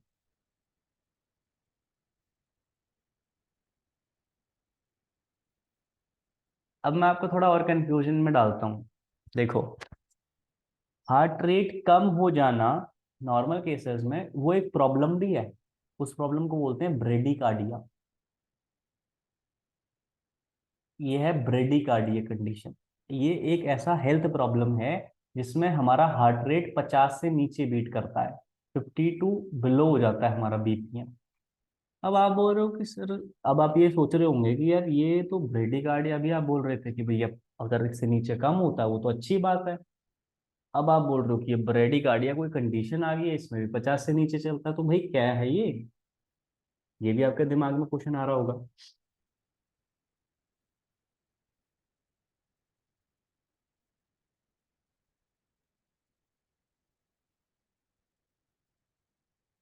ठीक है। चलो उसके दीपक इसके बारे में ना कभी टाइम होगा तो तब बात करेंगे। ये बहुत बड़ा कॉन्सेप्ट है अपने आप में, इसमें फिर जो आपके बहुत सारी चीजें आ जाती हैं। ठीक है, उसके बारे में सेपरेटली करेंगे कवर। वो जब न्यूट्रिशन वाइज आएंगे ना तो वहाँ पे आपको काफी सारी चीजें क्लियर हो जाती हैं कि भैया हम जब अपने इलेक्ट्रोलाइट से प्ले करते हैं ना तो वो कितना डेंजरस होता है हमारे लिए। जब हमने वाटर डिप्लीशन से प्ले करते हैं, डिहाइड्रेशन में जाते हैं, या जो बहुत सारे चेंजेस करते हैं अपने पीक वीक में, तो वो बहुत बड़ा एक मैटर है ना। उसके उसके बारे में बात करेंगे जब हम न्यूट्रिशन में आएंगे, तो वहां पे मैं थोड़ा उसको रिलेट करके समझा दूंगा आपको। ओके, अभी पहले इस पे ध्यान दो। क्या बोला मैंने, एक मैंने बोला कि यार एक ब्रेडिकार्डिया जो है ये तो प्रॉब्लम है, जिसमें आपका 50 से नीचे बिलो 50 चलता है आपका हार्ट रेट। और मैंने बोला ये एक प्रॉब्लम है। और अभी थोड़ी देर पहले मैंने बताया कि यार एक ऐसा एथलीट है जिसका 27 से नीचे, 27 के आसपास देखा गया है, जिसको रिकॉर्ड माना गया, और वो बेस्ट है, एक साइक्लिस्ट है, ओलंपिक मेडल है उसके। तो क्या क्या है ये बेसिक डिफरेंस, क्या है इन दोनों में? बेसिक डिफरेंस ये है कि ब्रेडिकार्डिया जो है ना वो एक हेल्थ डिसऑर्डर है। वो हेल्थ डिसऑर्डर कैसे होता है? वो हेल्थ डिसऑर्डर है हमारे जो ब्रेन है ना, या जो हमारा मेड्यूला ऑब्लांगाटा है, मेड्यूला पार्ट, वो इम्पल्सेस जनरेट करता है हमारे हार्ट के फंक्शन करने के लिए। हार्ट को फंक्शन करने के लिए, है ना, वो इम्पल्सेस आती हैं, फिर वो आपके बंडल ऑफ हिस्स से आगे ट्रेवल करती हैं, और पेस मेकर आपका पेस बनाता है, और फिर आपका हार्ट कॉन्ट्रैक्ट होता है। इस तरीके से काम होता है बेसिकली। अब जो ये ब्रेडिकार्डिया होता है ना, ये एक ऐसा कंडीशन है जहां पे आपकी जो इम्पल्सेस होती हैं वो उतने अच्छे अमाउंट में नहीं आती है, जिसकी वजह से आपका heart by default less function करता है, धीरे धीरे फंक्शन करता है, ना चाहते हुए भी। ठीक है, तो वो अपने आप से ही डिसऑर्डर है, मतलब पीछे से आउटपुट ही कम आ रही है। समझ रहे हो बात को? पर जो आपका ट्रेनिंग करने से जो आपको बेनिफिट मिले हैं ना, वो कैसे मिले हैं अब उसको जान लो।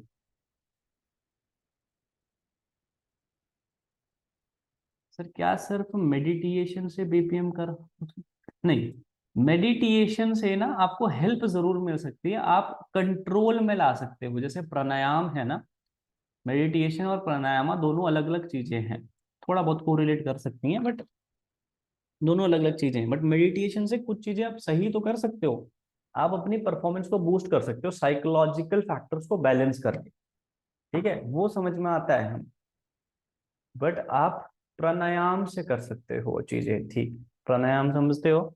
अनुलोम विलोम, ठीक है, भस्त्रिका वगैरह जो है, और जो आपका भ्रामरी है ना, इन सारी चीजों से आप बेटर कर सकते हो फंक्शनिंग को, क्योंकि इसके अंदर आप अपने रेस्पिरेटरी फंक्शनिंग को अंडर कंट्रोल लेके काम करो। ठीक है ना? चलो उस पे अलग, वो अभी रुक जाओ उसके ऊपर, उसके ऊपर रुक जाओ। वहां पे बेनिफिट मिल सकते हैं आपको, ये मैं आपको बता देता हूँ वैसे। अब ट्रेनिंग से चीजें बेटर कैसे हुई, ध्यान देना इस बात पे। सबसे पहले तो देखो, जब हमने बॉडी में ना एक्सरसाइज करी, बॉडी में वो डैमेज डाला, या वो मैंने कार्डियो ट्रेनिंग करी, वो भाग रहा था मैं, है ना, रोज रोज। अब इस भागने से क्या हुआ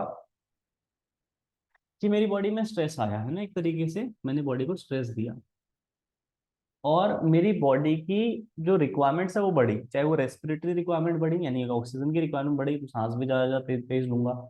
और ऐसे ही मेरी ऑक्सीजन की रिक्वायरमेंट भी बढ़ी, ब्लड की रिक्वायरमेंट भी बढ़ी। अब ये एक तरह का स्ट्रेस है। अब इस रिक्वायरमेंट को फुलफिल करने के लिए ऑब्वियसली मेरा हार्ट तेजी से काम कर रहा है, और मेरा रेस्पिरेटरी फंक्शन भी तेजी से हो रहा है, ये बात तो क्लियर है। अब एक चीज नोटिस करना कि जब हमारी बॉडी में ये स्ट्रेस जा रहा है ना, जब हमारी बॉडी की रिक्वायरमेंट्स बढ़ रही हैं, तो उस हिसाब से, क्योंकि जब आप एक्सरसाइज कर रहे हो तो आपका टेम्परेचर भी इंक्रीज हो रहा है, राइट? आप एनर्जी लगा रहे हो एक भागने में, आपके मसल्स काम कर रहे हैं, तो आपकी बॉडी का टेम्परेचर भी हाई हो रहा है, बॉडी टेम्परेचर इंक्रीज हो रहा है।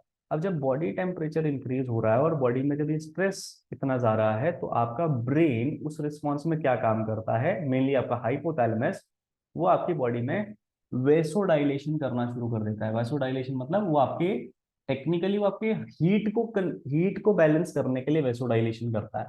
हीट को बैलेंस करने का मतलब क्या है कि भैया जब भाग रहे हो गर्मी बहुत ज्यादा बन रही है आपकी बॉडी में, तो जब गर्मी बहुत ज्यादा बन रही है और एनर्जी मैंने बताया था डिग्रेड होती है as a form of heat, तो आपकी बॉडी क्या करती है, वो वेसो डायलेशन, आपका हाइपोथैलेमस क्या करता है, आपके ब्लड वेसल्स को डायलेट कर देता है। डायलेट मतलब आपके ब्लड वेसल्स को पहले से खोल दिया उसने। ताकि आपका ब्लड फ्लो बढ़ जाए, ताकि आपका जो वेस्ट है, बॉडी किस तरीके से हीट को बाहर निकालती है, वाटर के रूप में बाहर निकालती है ना, स्वेटिंग ज्यादा होती है। तो अब इससे क्या होता है वैसोडाइलेशन से, एक तो आपके ब्लड वेसल्स डायलेट हो गए, खुल गए पहले से, तो ब्लड फ्लो बढ़ गया। दूसरा क्या हुआ, आपकी बॉडी में जो स्वेटिंग वगैरह है, जो स्वेट ग्लैंड्स के थ्रू आपका स्वेट भी बाहर निकल रहा है। तो टेक्निकली आपकी बॉडी ने उस स्ट्रेस के रिस्पॉन्स में वेसोडाइलेटरी फंक्शन दिखाया, यानी आपके ब्लड वेसल्स को पहले से खोल दिया, ड्यूरिंग ट्रेनिंग की बात कर रहा हूँ भाई। ठीक है, ये बात हो गई। और ये बात होने से फायदा क्या हुआ, अब आपके ब्लड वेसल्स जो हैं वो पहले से डाइलेटेड हैं, आपके जो ब्लड वेसल्स हैं वो पहले से खुल गए हैं। तो क्या आपकी रिक्वायरमेंट, जो आपकी ब्लड की, आप कह रहे हो कि जो ब्लड ब्लड की रिक्वायरमेंट है वो पूरी नहीं हो पाएगी? बिल्कुल, आपको पहले से फायदा मिलेगा, है ना, आपकी वैसोडाइलेटरी फंक्शन हो गया, ब्लड वेसल्स पहले से खुल गई हैं, डायलेट हो गई हैं, तो आपका ब्लड फ्लो अच्छा हो जाएगा, एक बात। दूसरी बात, जब ये सारे फायदे हुए हमें, जब हम एक्सरसाइज कर रहे थे, तो उससे क्या होगा, हमारा स्ट्रोक वॉल्यूम भी बढ़ेगा। स्ट्रोक वॉल्यूम कैसे बढ़ेगा, मैंने बताया कि आपकी डिलीवरी ऑफ न्यूट्रिएंट्स इंक्रीज हो गई, क्योंकि आपका वैसोडाइलेशन हुआ, ब्लड वेसल्स डायलेट हुई। अब स्ट्रोक वॉल्यूम क्या होता है, amount of blood pumped by, amount of blood pumped by left ventricle in a beat. समझ रहे हो, आपके लेफ्ट वेंट्रिकल से एक बीट में, एक बार बीट करने में आपका हार्ट कितना ब्लड आगे भेज सकता है, उसको बोलते हैं स्ट्रोक वॉल्यूम। नॉर्मल लोगों का ये होता है 70 ml, 70 ml। ठीक है, जनरल लोगों का जो नॉर्मली एक्टिविटी थोड़ी बहुत करते हैं। बट जो लोग अच्छी एक्सरसाइज करते हैं, मैंने बताया था, एक तो बॉडी के स्ट्रेस बढ़ने की वजह से आपके हार्ट की फंक्शनिंग बेटर हो रही है, आपका हार्ट बार बार काम कर रहा है। दूसरी बात, आपके वेसोडाइलेटरी फंक्शन, जो आपका ब्लड वेसल्स है वो डायलेट कर रही है, तो पहले से ज्यादा ब्लड को लेके जा सकते हैं कैरी करके। अब इन सारे फंक्शनिंग की वजह से आपका स्ट्रोक वॉल्यूम भी इंक्रीज हो जाता है।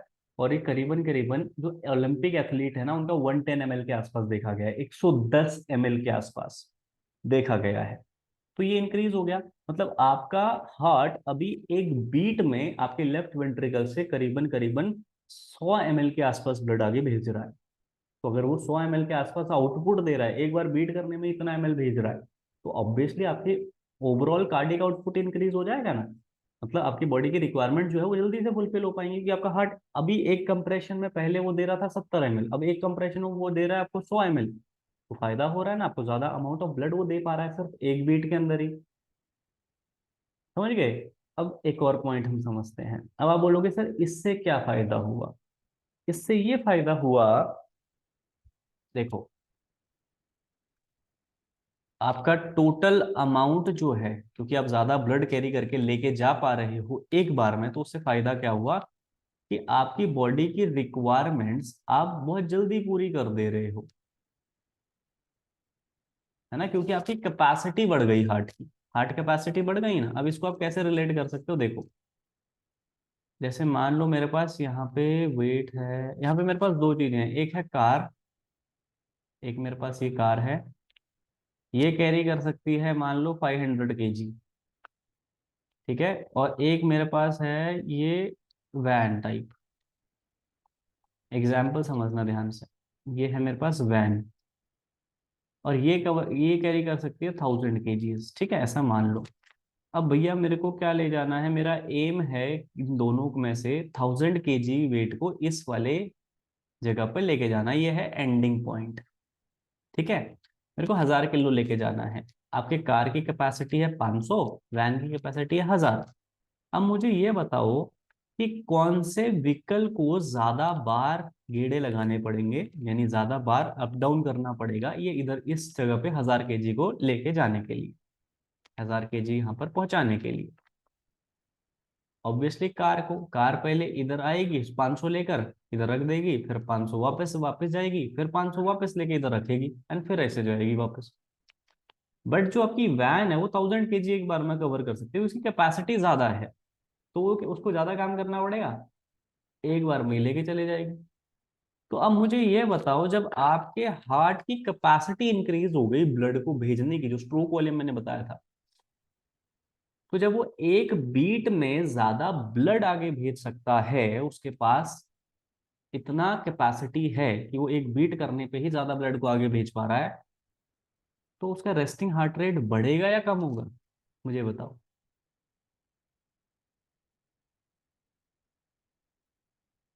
कम हो जाएगा ना, इसीलिए रेस्टिंग हार्ट रेट कम हो जाता है। ठीक है, और ये एक बेनिफिट है, तो याद रखना, अगर ट्रेनिंग करोगे और ट्रेनिंग से आपका हार्ट रेट कम हो रहा है, पल्स रेट कम हो रहा है, इट मींस आपका कार्डियक हेल्थ अच्छा हुआ है।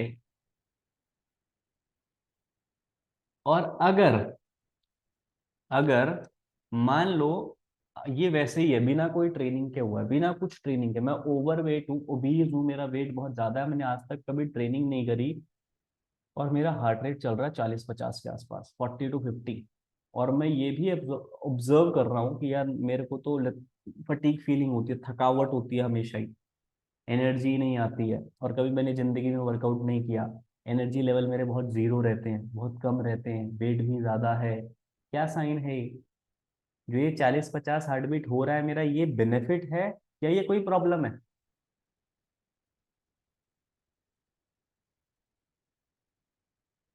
ये प्रॉब्लम है, जिसको हम ब्रेडिकार्डिया कह रहे थे, वो प्रॉब्लम है। वो प्रॉब्लम क्यों है आपको पता है? क्योंकि ऊपर से आउटपुट ही कम है, आपका हार्ट ही कम फंक्शन कर पा रहा है। दूसरे केस में आपका हार्ट फंक्शन कम नहीं कर रहा है, वो आपका हार्ट फंक्शन बेहतर होने की वजह से रेस्टिंग हार्ट रेट कम हुआ है। बात समझ में आ गई? इसलिए बहुत सारे लोग यहाँ पे कंफ्यूज होते रहते हैं, बट ये सिंपल बात है, बहुत ज्यादा कॉम्प्लेक्स है नहीं है। तो इस इजी तरीके से हमने इसको समझ लिया। चलो अब वापस से आ जाते हैं बायोलॉजिकल और एज और क्रोनोलॉजिकल एज में। ठीक है, और हमने यहाँ पे एक्टिविटीज की बात कर रहे थे, हम एक्टिविटीज एक्सरसाइज वगैरह जो है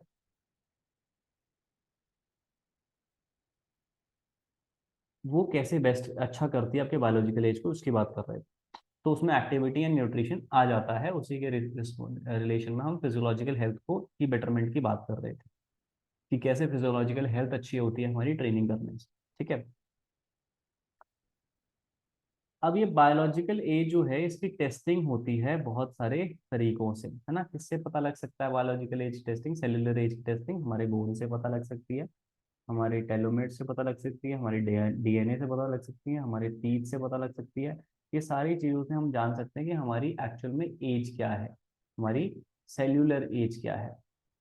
ठीक है ना, सेल की एज कितनी है हमारी।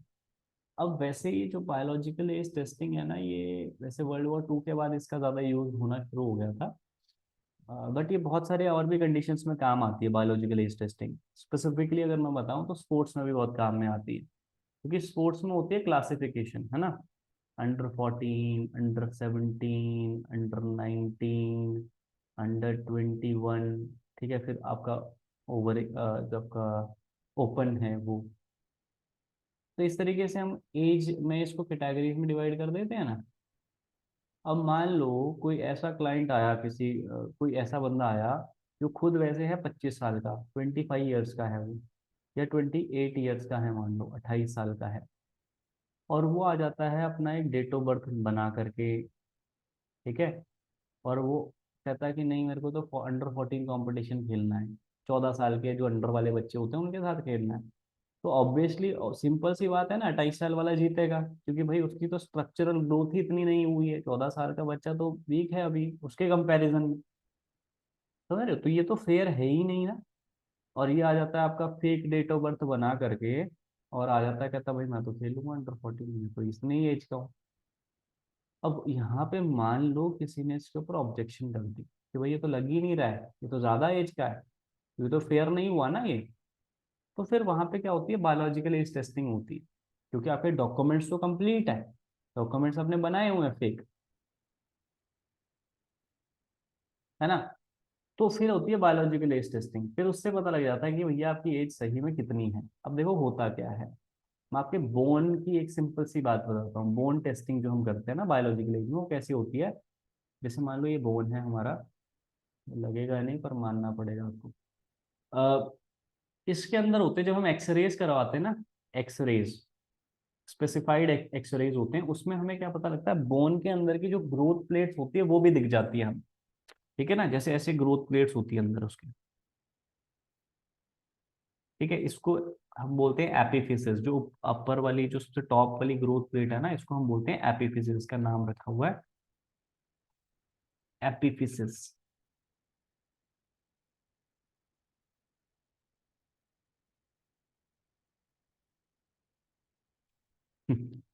उसके बाद आपका डाइफिसिस, ठीक है। देन आपका मेटाफिसिस, एंड देन लास्ट में फिर से एपिफिसिस। बोन की शुरुआत में और बोन की एंडिंग में एपिफिसिस होता है। ये ग्रोथ प्लेट्स के नाम है, ठीक है। अब हमने एक्सरे करवाया, स्टडी करी, और हमें ये देखने को मिला कि यार जो ये बोन है ना, इसमें मतलब ग्रोथ प्लेट्स हमने चेक करी एक्सरेज में, जो स्पोर्ट्स मेडिसिन डॉक्टर होता है वो देख लेगा इस चीज को। जब ये पता लगा कि यार ये जो प्लेट्स हैं वो कंप्लीटली फ्यूज हो चुकी हैं आपस में, मतलब जुड़ चुकी हैं ऐसे करके ना, इसमें बीच में स्पेस है ही नहीं। जब हमें ये देखने को मिला, तो इसका मतलब क्या है कि इसकी बोन फुल्ली डेवलप हो चुकी है। समझ रहे हो?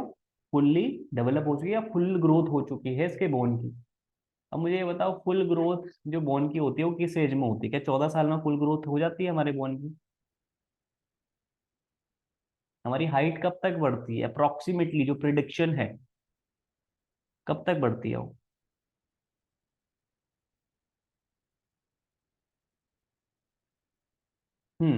अराउंड 22-23। एक्सेप्शनल केस में, एक्सेप्शनल केस में 25। एक्सेप्शनल केस, बट वैसे हम 22 मान के चलते, 21 से 22, ठीक है। ये हमारी प्रिडिक्शन है, क्योंकि मैक्सिमम पॉपुलेशन की यही होती है। अब मुझे बताओ कि इसकी ग्रोथ जो होती है बोन की कंप्लीट हो चुकी है, तो क्या ये अंडर 14 के अंदर आ सकता है? क्या ये 14 साल से कम हो सकता है बंदा? ऐसा पॉसिबल है, बताओ? नहीं है ना।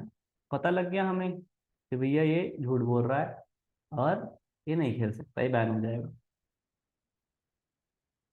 ठीक है, ये तो मैंने एक तरीका बताया, बोन ऑसिफिकेशन की स्टडी करके आप बता सकते हो एज कितनी होने वाली है, कितनी होगी उसकी। तो यहाँ पर ये काम में आता है। ऐसे ही टीथ की स्टडी भी होती है, हमारे दांतों की स्टडी होती है, उससे पता लग जाता है। ठीक है ना, क्योंकि हमारे टीथ के आने का भी एक पैटर्न है ना, उसका भी एक पैटर्न है। आपने देखा होगा, पहले 6 महीने में नीचे वाले दांत आते हैं, फिर ऊपर वाले, इस तरीके से फिर धीरे धीरे इंसीजर्स आते हैं साइड वाले, जिसको हम इंसीजर बोलते हैं ना, काटने वाले लोग। इंसीजर के बाद फिर आपके कैनाइन आते हैं, फिर प्री मॉलर्स आते हैं, फिर मॉलर्स आते हैं। ठीक है ना। तो 20 दांत होते हैं बच्चों के, उनके बहुत ज्यादा नहीं होते। तो उससे भी पता लग जाता है। अगर किसी के मान लो ये पूरा जबड़ा पीछे तक बना हुआ है, सब आ चुके हैं, फिर तो इसका मतलब वो बच्चा का है, वो तो बूढ़ा हो गया है। बच्चे के कंपैरिजन में ना।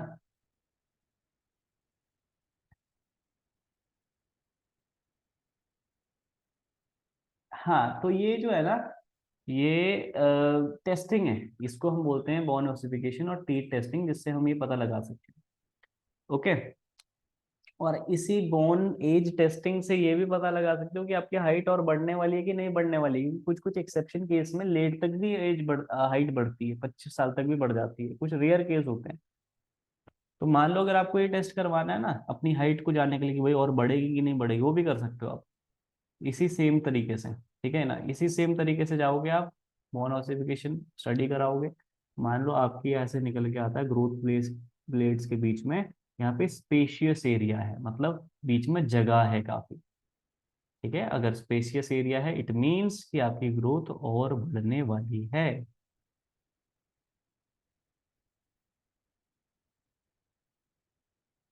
बढ़ सकती है। ठीक है। चलो, अभी इससे कोरिलेट कर रही थी तो मैंने बता दिया, आपके सिलेबस वगैरह में कुछ नहीं है ऐसा। ठीक है, वो स्पोर्ट्स मेडिसिन या बायोलॉजिकल एज क्रोनोलॉजिकल ऐसा कुछ है नहीं है, ये आपके उससे रिलेट कर रहा था बॉन से, तो मैंने बता दी। चलो, अब बात करते हैं एक्सियल स्केलेटन और अपेंडिकुलर स्केलेटन की, हमारे बोन्स के बारे में। तो एक्सियल स्केलेटन में हमारी होती है 80 बोन्स, 80 हड्डियां होती है। और अपेंडिकुलर स्केलेटन में होती है 126 बोन, 126 बोन, टोटल हो जाती है 206 बोन्स। ठीक है, हमारी बॉडी। नहीं, ऐसा नहीं होता सर, वेट लिफ्टिंग से हाइट नहीं होती, नहीं रुकती हाइट वेट लिफ्टिंग से। कुछ चीजें ध्यान रखनी होती है बस। आपको एक चीज नोटिस करनी है, बच्चों को कोई स्पेसिफाइड ट्रेनिंग नहीं करानी बस। ठीक है, अगर सर हम वेट लिफ्टिंग की बात कर रहे हैं तो वेट लिफ्टिंग या कोई भी ऐसी टाइप ऑफ ट्रेनिंग है जो आप किसी को ऐड कराते हो, हम हाइट रुकने की बात कब करते हैं? जब हम ग्रोइंग स्टेज में है ना, जब हमारी हाइट बढ़ने योग्य है, मतलब छोटी एज में हम तब बात करते हैं ना कि हमारी वेट रुक जाएगी, हमारी सॉरी हमारी हाइट रुक जाएगी, तब बात करते हैं। आप बच्चों को जो ट्रेनिंग होती है ना उसको स्पेसिफाइड ट्रेनिंग करवा ही नहीं सकते, तो उनकी हाइट ग्रोथ से रिलेटेड उन्हें प्रॉब्लम दिखेगी ही नहीं। स्पेसिफाइड ट्रेनिंग का मतलब ये होता है कोई 5 साल का बच्चा, उसको वेट लिफ्टिंग ट्रेनिंग नहीं करवा सकते। वेट लिफ्टिंग ट्रेनिंग का मतलब ये है कि उनको आप हमेशा स्पेसिफाई होकर के वेट ट्रेनिंग नहीं कराओगे, उनको आप कॉम्प्लेक्सिटीज में ट्रेनिंग कराते हो। कभी भी अगर ट्रेनिंग डेवलपमेंट मॉडल की हम बात करते हैं ना, हालांकि हमारे वहाँ तो इस पे बात नहीं होती उतनी हमारी कंट्री में, क्योंकि हमारे उधर तो ट्रेनिंग को यार, मैंने बताया था स्टार्टिंग वाली क्लास में, ट्रेनिंग को अगर आप पढ़ रहे हो तो वो सोचते हैं कि यार क्या ही है, पुशअप पुलअप्स को पढ़ रहे हैं सर, है ना। तो यहाँ पे इतना वो नहीं है, बट वैसे अगर देखा जाए तो मैं आपको बताता हूँ कि जो ट्रेनिंग डेवलपमेंट मॉडल होता है ना, उसमें अगर किसी बच्चे को आगे long term training development model के रूप में देखा जा रहा है कि आगे वो हमें उसको ओलंपिक तक रेडी करना है, 5 6 साल 6 साल बच्चे को, 5 से 6 साल के बच्चे को, तो उसको कभी भी वेट लिफ्टिंग एक्सरसाइज 5वें साल पे ही नहीं करवाना शुरू कर देंगे। उसको हम पहले मल्टी अप्रोच ट्रेनिंग करवाते हैं। मल्टी अप्रोच ट्रेनिंग मतलब उसको शॉकर भी खिलाएंगे, फुटबॉल भी खिलाएंगे, उसको जिम्नास्टिक भी करवाएंगे, उसको क्रिकेट भी खिलवाएंगे, उसको दूसरी कोई गेम जो है वो भी करवाएंगे, सारी गेम्स उसको खिलाएंगे, उसको एक्सपोजर देंगे प्ले का। उसको हम स्पेसिफाइड ट्रेनिंग नहीं कराते, याद रखना। ठीक है, अगर आप स्पेसिफाइड ट्रेनिंग करवाओगे तो ग्रोथ इम्पैक्ट हो सकती है, ये बिल्कुल जेन्युइन बात है। समझ रहे हो आप? ये क्लियरिटी आई क्या बोला मैंने?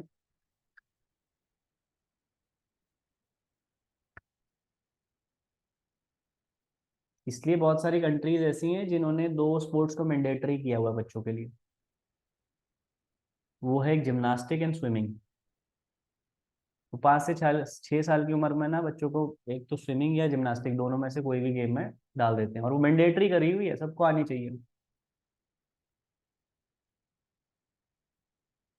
खास करके स्विमिंग। ठीक है ना?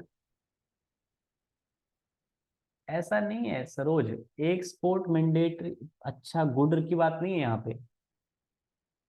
यहाँ पे बात ये है कि आप उसकी ग्रोथ को इफेक्ट ना कर दो। ठीक है ना? जब वो 10 से 12 13 साल का हो जाएगा तब जाके उसको स्पेसिफाइड स्पोर्ट्स में डाल देते हैं। उससे पहले उसका स्पेसिफिक स्पोर्ट नहीं होता, उससे पहले उसको मिक्स ट्रेनिंग करवाई जा रही होती है। ठीक है,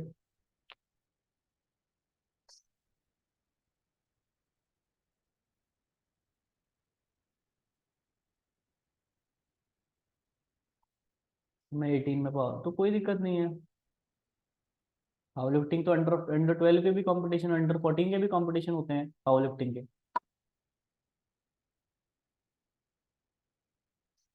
ठीक है,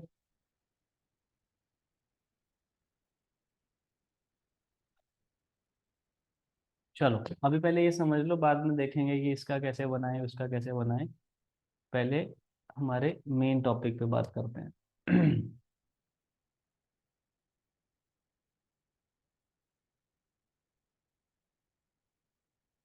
मैंने क्या बताया, एक्सियल स्केलेटल में हमारी होती है 80, और एपेंडिकुलर में 126, तो टोटल 206 हड्डियां हो जाती है एक फुल्ली ग्रोथ जिसकी हो चुकी है उस इंसान में। वैसे अगर बच्चों का देखा जाए, छोटे बच्चे, तो उनकी 300 प्लस बोन्स होती हैं, 300 प्लस बोन्स उनकी बॉडी में देखी जाती है। अब क्वेश्चन ये है सर, एक्सियल और अपेंडिकुलर में क्या डिफरेंस है? एक्सियल और अपेंडिकुलर में क्या डिफरेंस है सबसे बड़ा?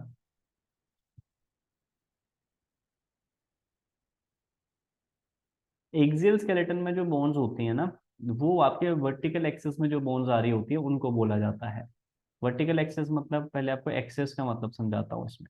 एक्सेस का मतलब होता है एक इमेजिनरी रोड जिसके अराउंड मूवमेंट होती है। ठीक है ना? जैसे आपका फैन है, फैन क्या है, एक ऐसी इमेजिनरी रोड होती है उसके बीच में, और ऐसे करके आपका फैन होता है ना, कुछ इसी तरीके से होता है ना फैन। एक इमेजिनरी रॉड है, और ऐसे उसके अराउंड मूवमेंट होती है ऐसे। ठीक है ना, ऐसे ही आपका व्हील भी होता है, कार का, बाइक का, एक रॉड बीच में होती है और फिर इस तरीके से मूवमेंट होती है ना। तो जो ये वाला रॉड है ना, जिसके अराउंड मूवमेंट होती है, इसको बोला जाता है एक्सिस। ठीक है। तो ऐसे ही बॉडी में जो वर्टिकल एक्सिस बन रहा है, उसमें जितनी भी बॉन्ड्स आती हैं वो सब एक्सियल स्केलेटन में हो जाती हैं। जैसे मान लो यहाँ से लेके यहाँ तक हम एक वर्टिकल एक्सिस बना देते हैं, तो जितनी भी ये बॉन्ड आती हैं इसके अंदर, तो उसको हम एक्सियल स्केलेटन के अंदर मान लेते हैं। ठीक है। चलो मैं आपको दिखाता हूँ कौन कौन सी बोन्स आ जाएंगी एक्सियल में। एक्सियल में आ जाएंगी ये वाली सारी की सारी बोन्स। ये सब बोन है आपकी एक्सियल वाली। और इसके अलावा जितनी भी बोन्स हैं, लाइक ये वाली हो गई, ये वाली हो गई, और साथ में ये वाली हो गई, ये सब बोन्स जो है ये अपेंडिकुलर में आ जाएंगे।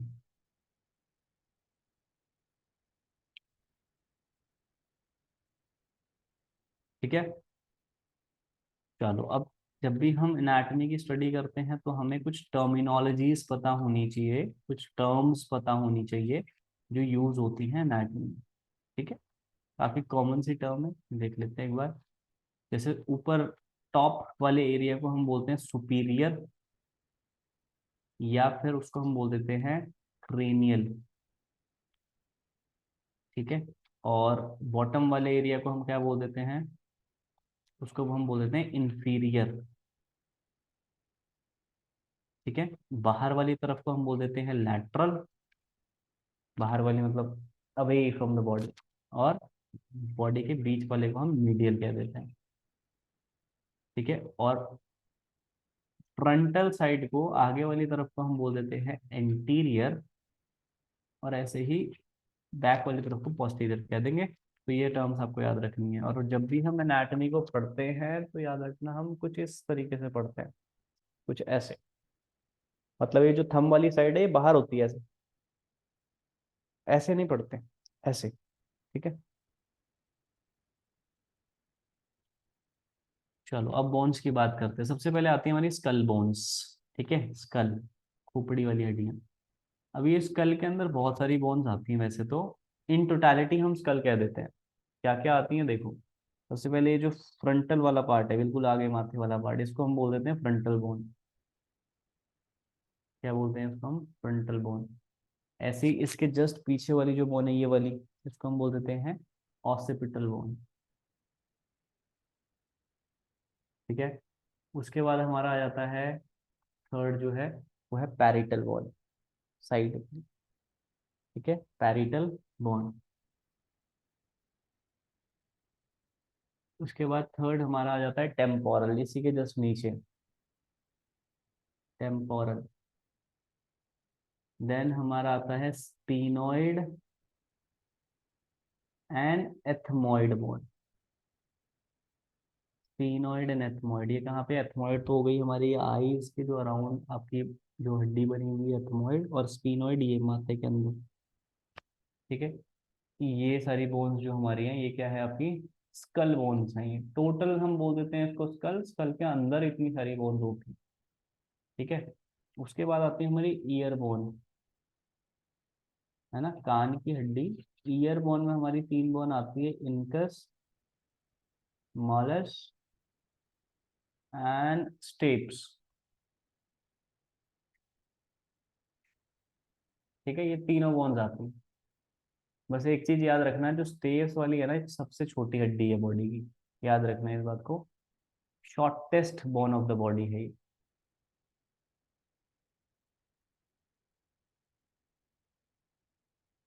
ओके। तो ये तीन हमारी एक कान में है और एक तीन तीन हमारी इस कान में है, टोटल छह हो जाएगी। अब आते हैं फेशियल बोन्स पे, जो फेस की हड्डियां हैं। सबसे पहले बात करते हैं फेशियल बोन्स में, ये लोअर जॉ की बोन, ये वाली, ये वाली जो हड्डी है ना, इसको बोलते हैं मैंडिबल। ठीक है।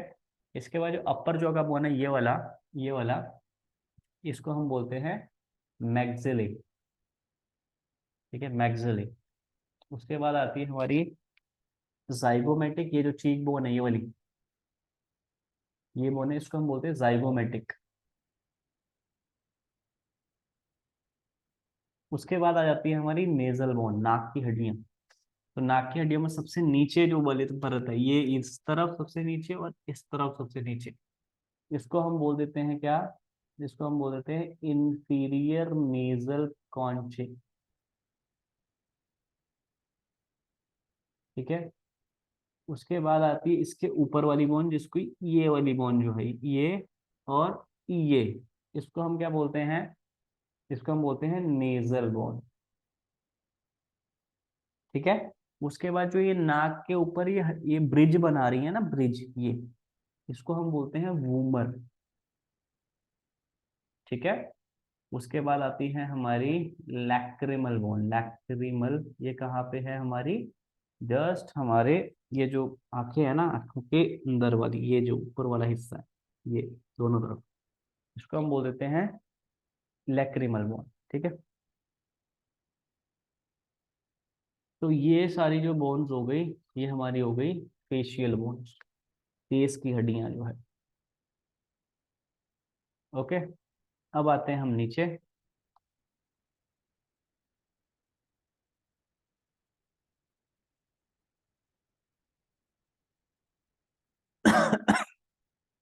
एग्जाम पॉइंट ऑफ व्यू से बोन के नाम याद नहीं, एग्जाम में कोई बोन का नाम नहीं आता यार। ठीक है, बट अगर आप कर लेते हो तो आपको पता रहता है एनाटमी का, तो किसी को समझाने के लिए इजी हो जाता है।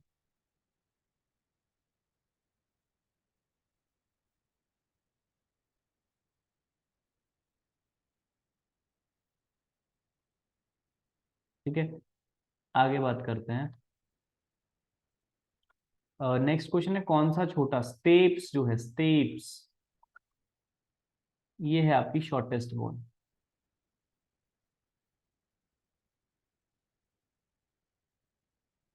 ओके। एंड देन हम आते हैं नेक्स्ट बोन पे, ये तो हमारी हो गई। उसके बाद आ गए हम ये फ्रंटल साइड एंटीरियर पोर्शन में, ये हमारा रिब्स वाला पार्ट आ गया। ठीक है। इसको हम रिब्स कह देते हैं वैसे टेक्निकली, और अगर इसे इन डेप्थ थोड़ा और समझे तो यहाँ पे आपके इसको अलग अलग कैटेगरीज में डिवाइड किया है। पहली जो 7 है, फर्स्ट 7 जो है, फर्स्ट 7 जो हैं वो होती हैं आपकी ट्रू रिब्स। ठीक है। उसके बाद नेक्स्ट 3 जो हैं, नेक्स्ट 3, इसको हम बोल देते हैं फॉल्स रिब्स। और उसके बाद लास्ट की 2 होती हैं जो पीछे से दिखते हैं, ऑसिपिट अपनी पोस्टीरियर रीजन से दिखती हैं, इंटीरियर से नहीं दिखती, उनको हम बोल देते हैं फ्लोटिंग रिब्स।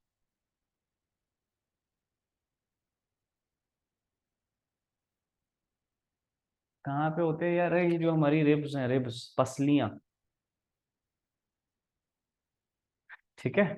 तो इसको ट्रू फॉल्स वगैरह क्यों कहते हैं देख लो, क्योंकि ट्रू रिब्स वो रिब्स होती हैं जो आपके वर्टिकल कॉलम से शुरू होकर आती हैं, मतलब ये पोस्टीरियर रीजन से, देखो यहाँ से और ओरिजिनेट होके आ रही हैं, और ऐसे करके इंसर्ट हो जाती हैं आपके कहाँ पे, आपके स्टर्नम पे।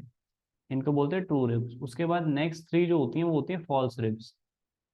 ठीक है। नेक्स्ट 3 जो होती हैं वो होती हैं फॉल्स रिब्स, जो कि और पीछे से शुरू तो हो रही है वर्टिकल कॉलम से, बट आगे आके ना वो इंसर्ट स्टर्नम पे नहीं होती, मतलब ये इस बोन पे जुड़ती नहीं है आके, वो जुड़ती हैं आके 7वीं वाली हड्डी पे, जिसको हम बोलते हैं फॉल्स रिब्स। ठीक है। और उसके बाद जाके जो है ना, लास्ट में आती है हमारी फ्लोटिंग रिब्स, यानी कि ये वाली हड्डियां जो कि ऐसे हवा में होती हैं, फ्लोट करती होती हैं। ठीक है। ये पीछे से शुरू तो होती है बट आगे आके कहीं जुड़ती नहीं है, इसलिए इनको हम बोल देते हैं फ्लोटिंग रिब्स। ठीक है। ईयर में होती है, ईयर में सबसे छोटी वाली जो बोन है वो ईयर में होती है। अब ये बीच में जो हड्डी है, ये वाली बीच में, इसको हम बोल देते हैं स्टर्नम बोन।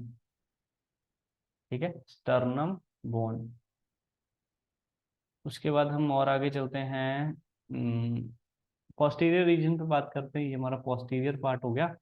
इसमें जो फर्स्ट 7 है ना, ये पहली 7 जो एक यहाँ से लेके यहाँ तक, इनको बोलते हैं हम सर्वाइकल वर्टिब्रास। इसके बाद जो नेक्स्ट 12 है ना, इनको हम बोल देते हैं थोरैसिक वर्टिब्रास। ठीक है। उसके बाद नेक्स्ट 5 जो है, उनको हम बोल देते हैं लंबार वर्टिब्रास। और उसके बाद आता है आपका सैक्रम, जो कि एक होता है। और उसी के बाद एक और आ जाता है लास्ट में, जिसको हम बोलते हैं कॉकिक्स। ठीक है। तो ये सब जो है आपकी, ये है वर्टिब्रल कॉलम। वैसे टोटल में इसको बोल देते हैं वर्टिब्रल कॉलम।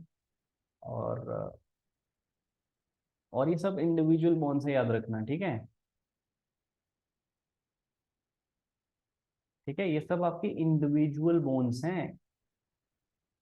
एक एक एक एक ऐसी बोन्स हैं ये, ऐसा नहीं कि सात जो है पहली पूरी एक ही बोन है। C1 अलग, C2 अलग, C3 अलग, C4 अलग, C5 अलग, C7 अलग, ऐसे T1 अलग, T2 अलग, T3 अलग, सब आपकी इंडिविजुअल बोन्स। क्लियर। अब आते हैं हम, ये हो गई सर हमारी वर्टिबल कॉलम। अब इस वर्टिबल कॉलम के ना बीच में होते हैं डिस्क, इसको बोलते हैं इंटरवर्बल डिस्क। ऐसे जैसे आपकी ये है ना, मान लो ये आपकी वर्टिब्रास है, अब वर्टिब्रास के बीच में होती है डिस्क। फ्लूइड फिल्ड सिस्ट होती है इसके अंदर, मतलब इसके अंदर भी पानी होता है, वाटर। ये ऐसी डिस्क होती है आपके इसके अंदर। ये डिस्क क्या करती है बताओ, कुछ हेल्प करती होंगी।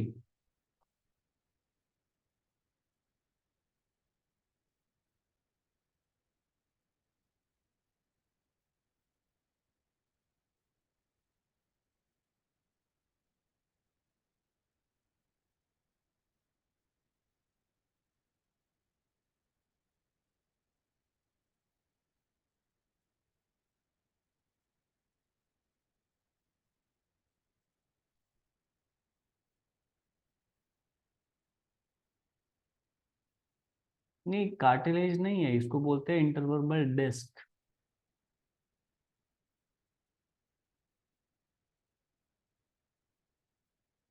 पेल्विस जब आएगा तब बताऊंगा ना, अभी नहीं आया पेल्विक। हाँ, प्रोवाइड सस्पेंशन, गुड। एक तरीके से जो हमारी मूवमेंट होती है ना, उसके अंदर ही काफी मदद करती है, और हमारे जो शॉक एब्जॉर्प्शन है उसमें मदद करती है ये। अगर मान लो ये डिस्क खराब हो जाए, या डिस्क बल्ज हो जाए मतलब बाहर निकल जाए, या डिस्क में डिग्रेडेशन हो जाए, तो क्या होगा, क्या होगा, प्रॉब्लम होगी। बेसिक बात तो यही है ना, मैं क्या क्वेश्चन पूछ रहा हूँ, प्रॉब्लम तो हो ही जाएगी। पर एक चीज आप ध्यान रखना कि समझाने का मोटिव मेरा यहाँ पे ये है कि जो ये C1 से लेके जो सी लास्ट टॉपिक्स है ना, यहाँ तक में कोई भी प्रॉब्लम हो सकती है, कोई भी, और किसी भी एरिया में हो सकती है। मेजरली वैसे लंबार एरिया में दिखती है हमें, बट वैसे किसी में भी हो सकती है। तो मुझे ये बता दो आप लोग, क्या हम, क्योंकि आपको बहुत सारे लोग दिखते होंगे एक्सरसाइज करते हुए, वही ऐसे कर लो, ऐसे, इससे हमारी ये वाली पेन, बैक पेन ठीक हो जाती है, ये वाली मूवमेंट कर लो, इससे ये वाली बैक पेन ठीक हो जाती है। क्या आपको लगता है किसी भी स्पेसिफिक एक्सरसाइज से बिना जाने हुए प्रॉब्लम को, क्या आप उसको ठीक कर सकते हो? आपको तो पता ही नहीं है कौन सी प्रॉब्लम है। आपको तो पता तब लगेगा जब MRI होगा। आप तो बैक पेन के नाम पे कुछ भी कराए जा रहे हो।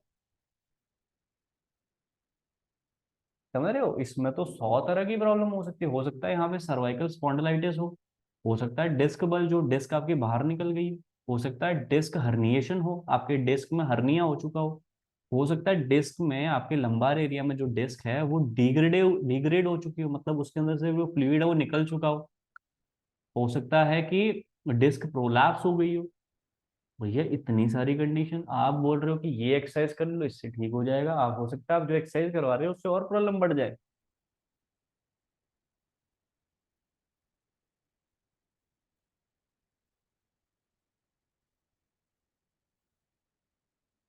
नहीं, शाटिका कंडीशन होती है जब डिस्क बल्जिंग की वजह से। शाटिका वैसे बहुत कारणों से हो सकती है।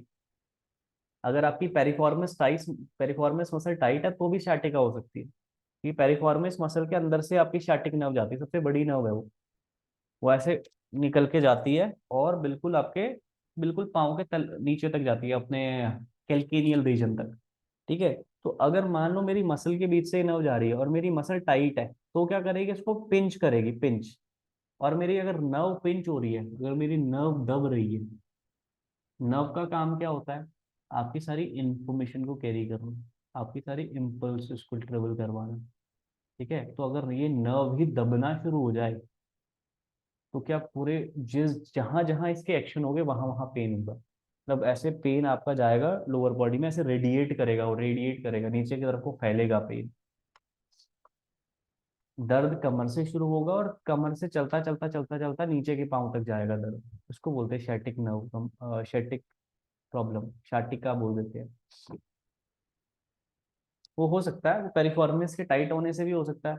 वो तब भी हो सकता है कि अगर मान लो आपका डिस्क बल्ज हो गया हो, है ना, मान लो ऐसे आपका ये मैंने अभी बताया ना बहुत सिंपल तरीके से, मान लो ये आपकी वर्टिब्रास हैं, इसके बीच में डिस्क ऐसे,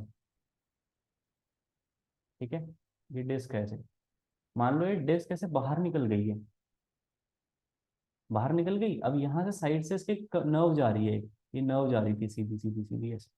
अब जब ये डिस्क ही बाहर निकल गई है तो क्या ये आपके नर्व को दबाएगी, कंप्रेस करेगी, ये बताओ।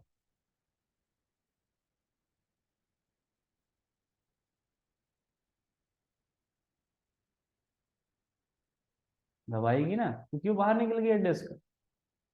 तो जब चलोगे आप ऐसे करके तो वो डिस्क बल्ज है, डिस्क आपकी बाहर निकली भी है, वो दबाएगी, कंप्रेस करेगी नर्व को, और नर्व को कंप्रेस करेगी तो पूरी नर्व में जहां जहां पे नर्व आपकी जा रही है उन सब जगह पे पेन रेडिएट करेगा। क्लियर हो गया। तो इस तरीके से समझाने का मोटिव ये है कि भैया आपका बॉडी, आपकी एनाटॉमी बहुत वास्ट है, आप किसी एक पर्टिकुलर एक्सरसाइज से किसी प्रॉब्लम को ठीक नहीं कर सकते हो जब तक कि आपको पता ना हो प्रॉब्लम है क्या।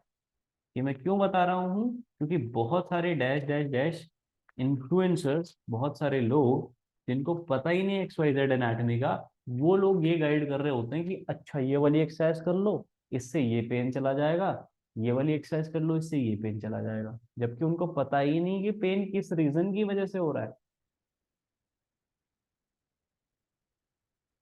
है ना। तो पता कैसे चलेगा बताओ, देख के बता दोगे आप किसी को, वो बोला सर मेरे बैक में पेन है, आप बता सकते हो कि अरे तेरी तो लंबार वाली ये जो वो वर्टिब्रा है वो टूट रखी है। नहीं बता सकते ना आप, ऐसे तो नहीं बता सकता कोई भी, ये तो डॉक्टर भी नहीं बता सकता। अगर आप मान के चलो मैं गया डॉक्टर के पास ऐसे चलते चलता, मैंने कहा सर मेरे यहाँ पेट एब्डोमेन में दर्द हो रहा है, वो ये थोड़ी बोलेगा अरे तेरा तो लीवर खराब है, या ये थोड़ी बोलेगा कि तेरे स्टमक में प्रॉब्लम है, स्टमक में इन्फेक्शन होगी। वो बोलेगा कि अच्छा ये चीजें हो सकती हैं, फिर वो बोलेगा ये टेस्ट करवाओ, लीवर टेस्ट कराओ, अल्ट्रासाउंड कराओ एब्डोमेन का, आप किडनी फंक्शन टेस्ट करवाओ, ठीक है, आपका सीबीसी करवाओ कि कोई इन्फेक्शन तो नहीं है आपके ब्लड में, है ना, तो वो टेस्ट से ही पता लगेगा ना। अब हमारे एक्सपर्ट्स क्या करते हैं, वो कहते हैं कि हमें सब पता है, अच्छा आपके यहाँ पे दर्द हो रहा है तो ये एक्सरसाइज कर लो सब ठीक है। तो कहने का मतलब ये है कि जब ऐसी कंडीशन है तो वहां पे हमारा काम है ही नहीं डील करने का, क्योंकि उस सिचुएशन में आप एमआरआई से ही फाइंड आउट कर सकते हो प्रॉब्लम क्या है।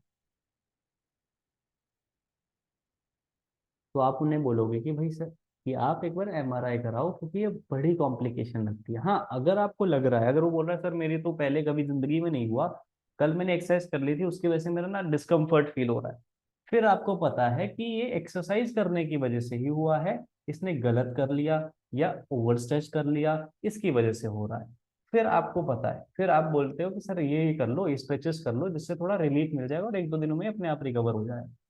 वहां पे समझ में आता है काम। ठीक है, तो आपको अपनी अपने काम को समझना जरूरी है, हम हर काम में टांग नहीं अड़ा सकते।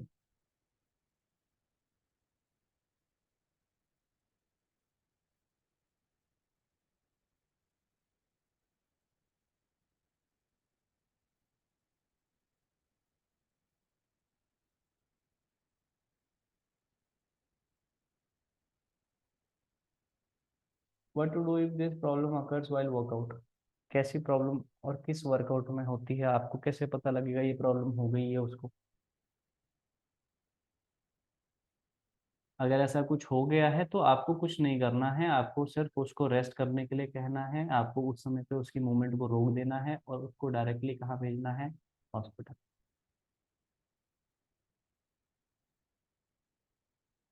समझ गए आप।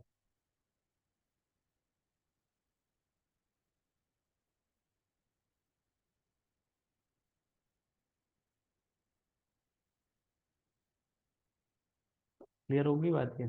आपको वहां पे उस मूवमेंट को रोक देना है और आपको उस समय पे उसको एमआरआई सजेस्ट करना है। वो जाएगा हॉस्पिटल, टेस्ट करवाएगा तो उससे पता लग जाएगा। ठीक है।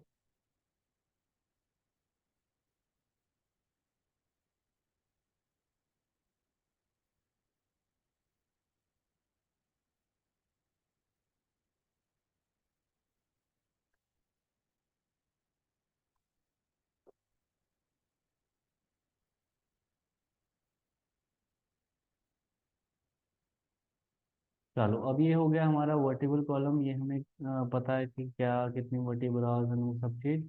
आगे चलते हैं, अपेंडिकुलर स्केलेटन को डिस्कस करते हैं।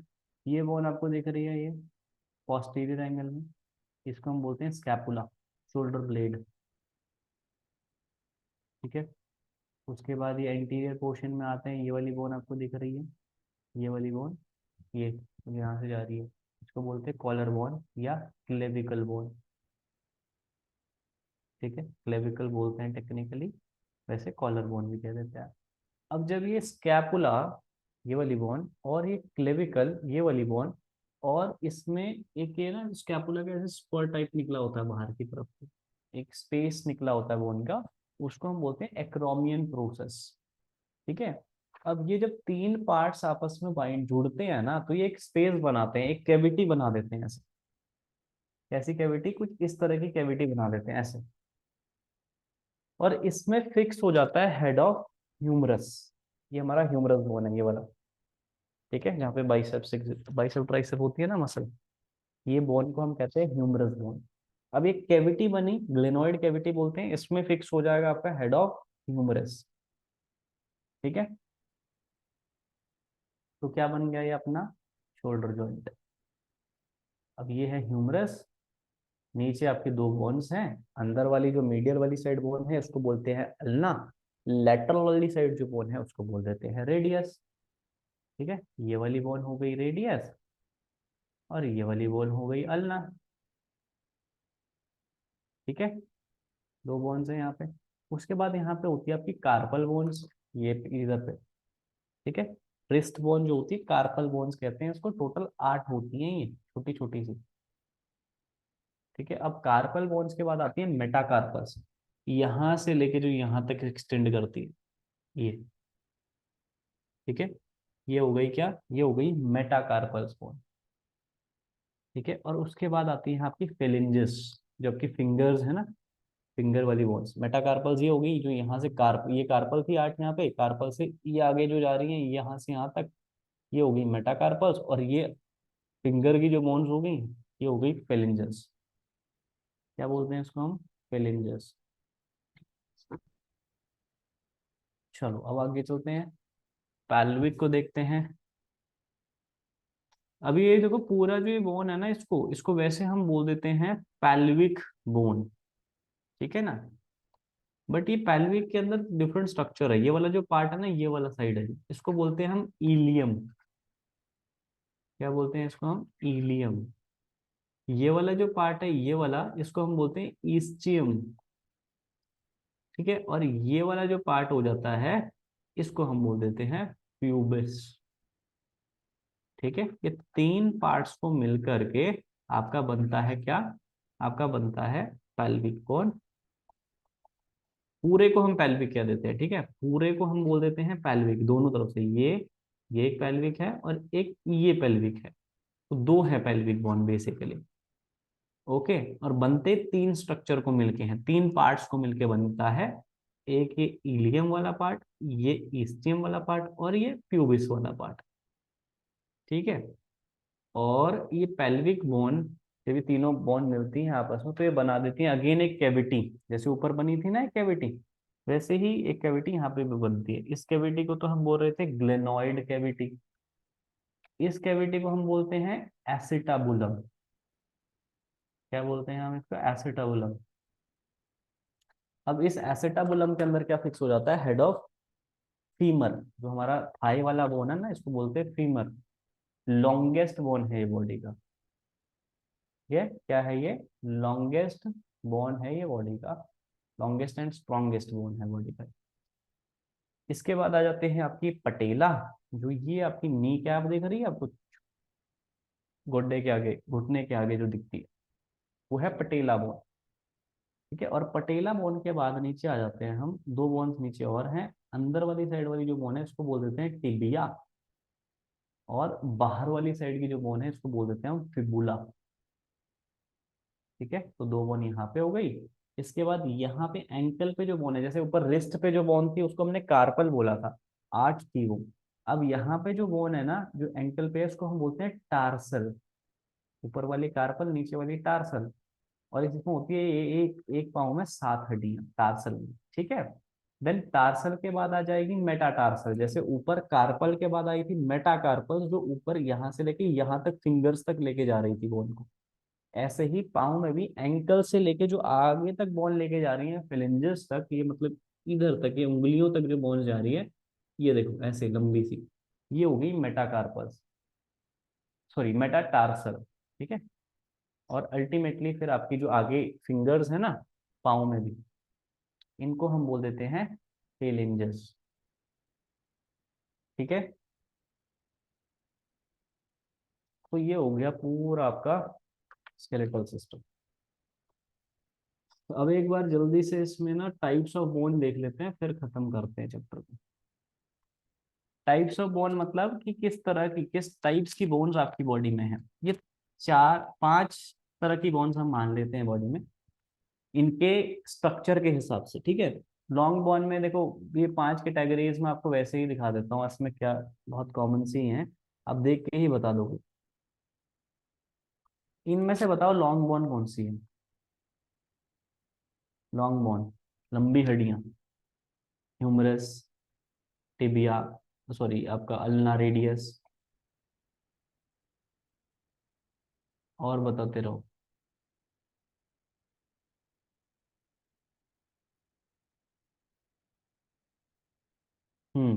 आपका अल्ना रेडियस भी हो जाएगा, फीमर हो जाएगा, टिबिया फिबुला हो जाएगा।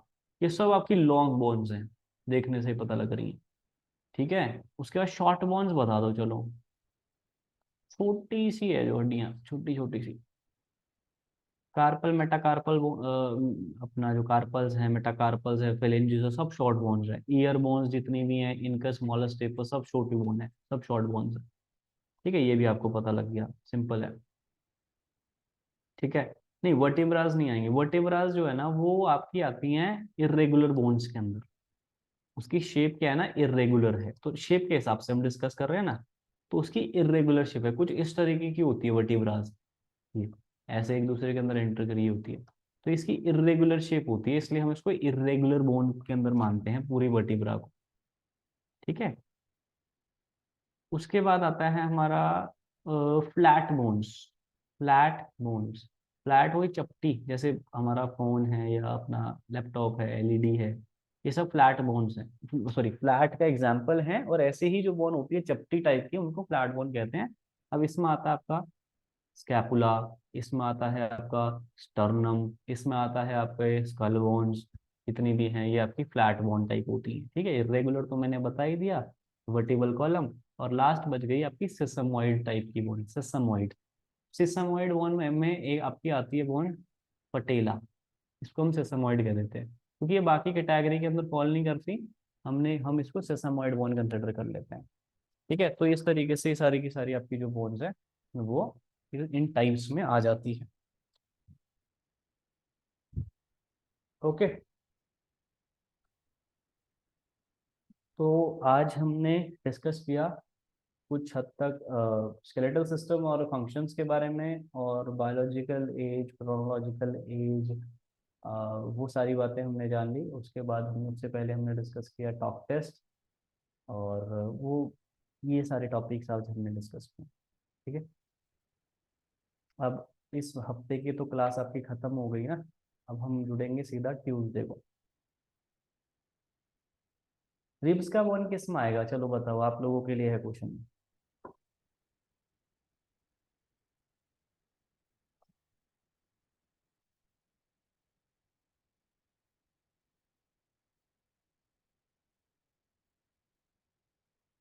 बताओ, लॉन्ग में तो नहीं आएगा।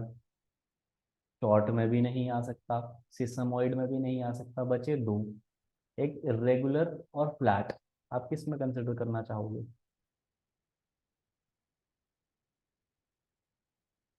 गुड, फ्लैट बोन नहीं आएगा, फ्लैट में आएगा। ठीक है, जहाँ पे भी प्रोटेक्शन की नीड होती है ना, वहाँ पे फ्लैट बोन्स आती है हमारी।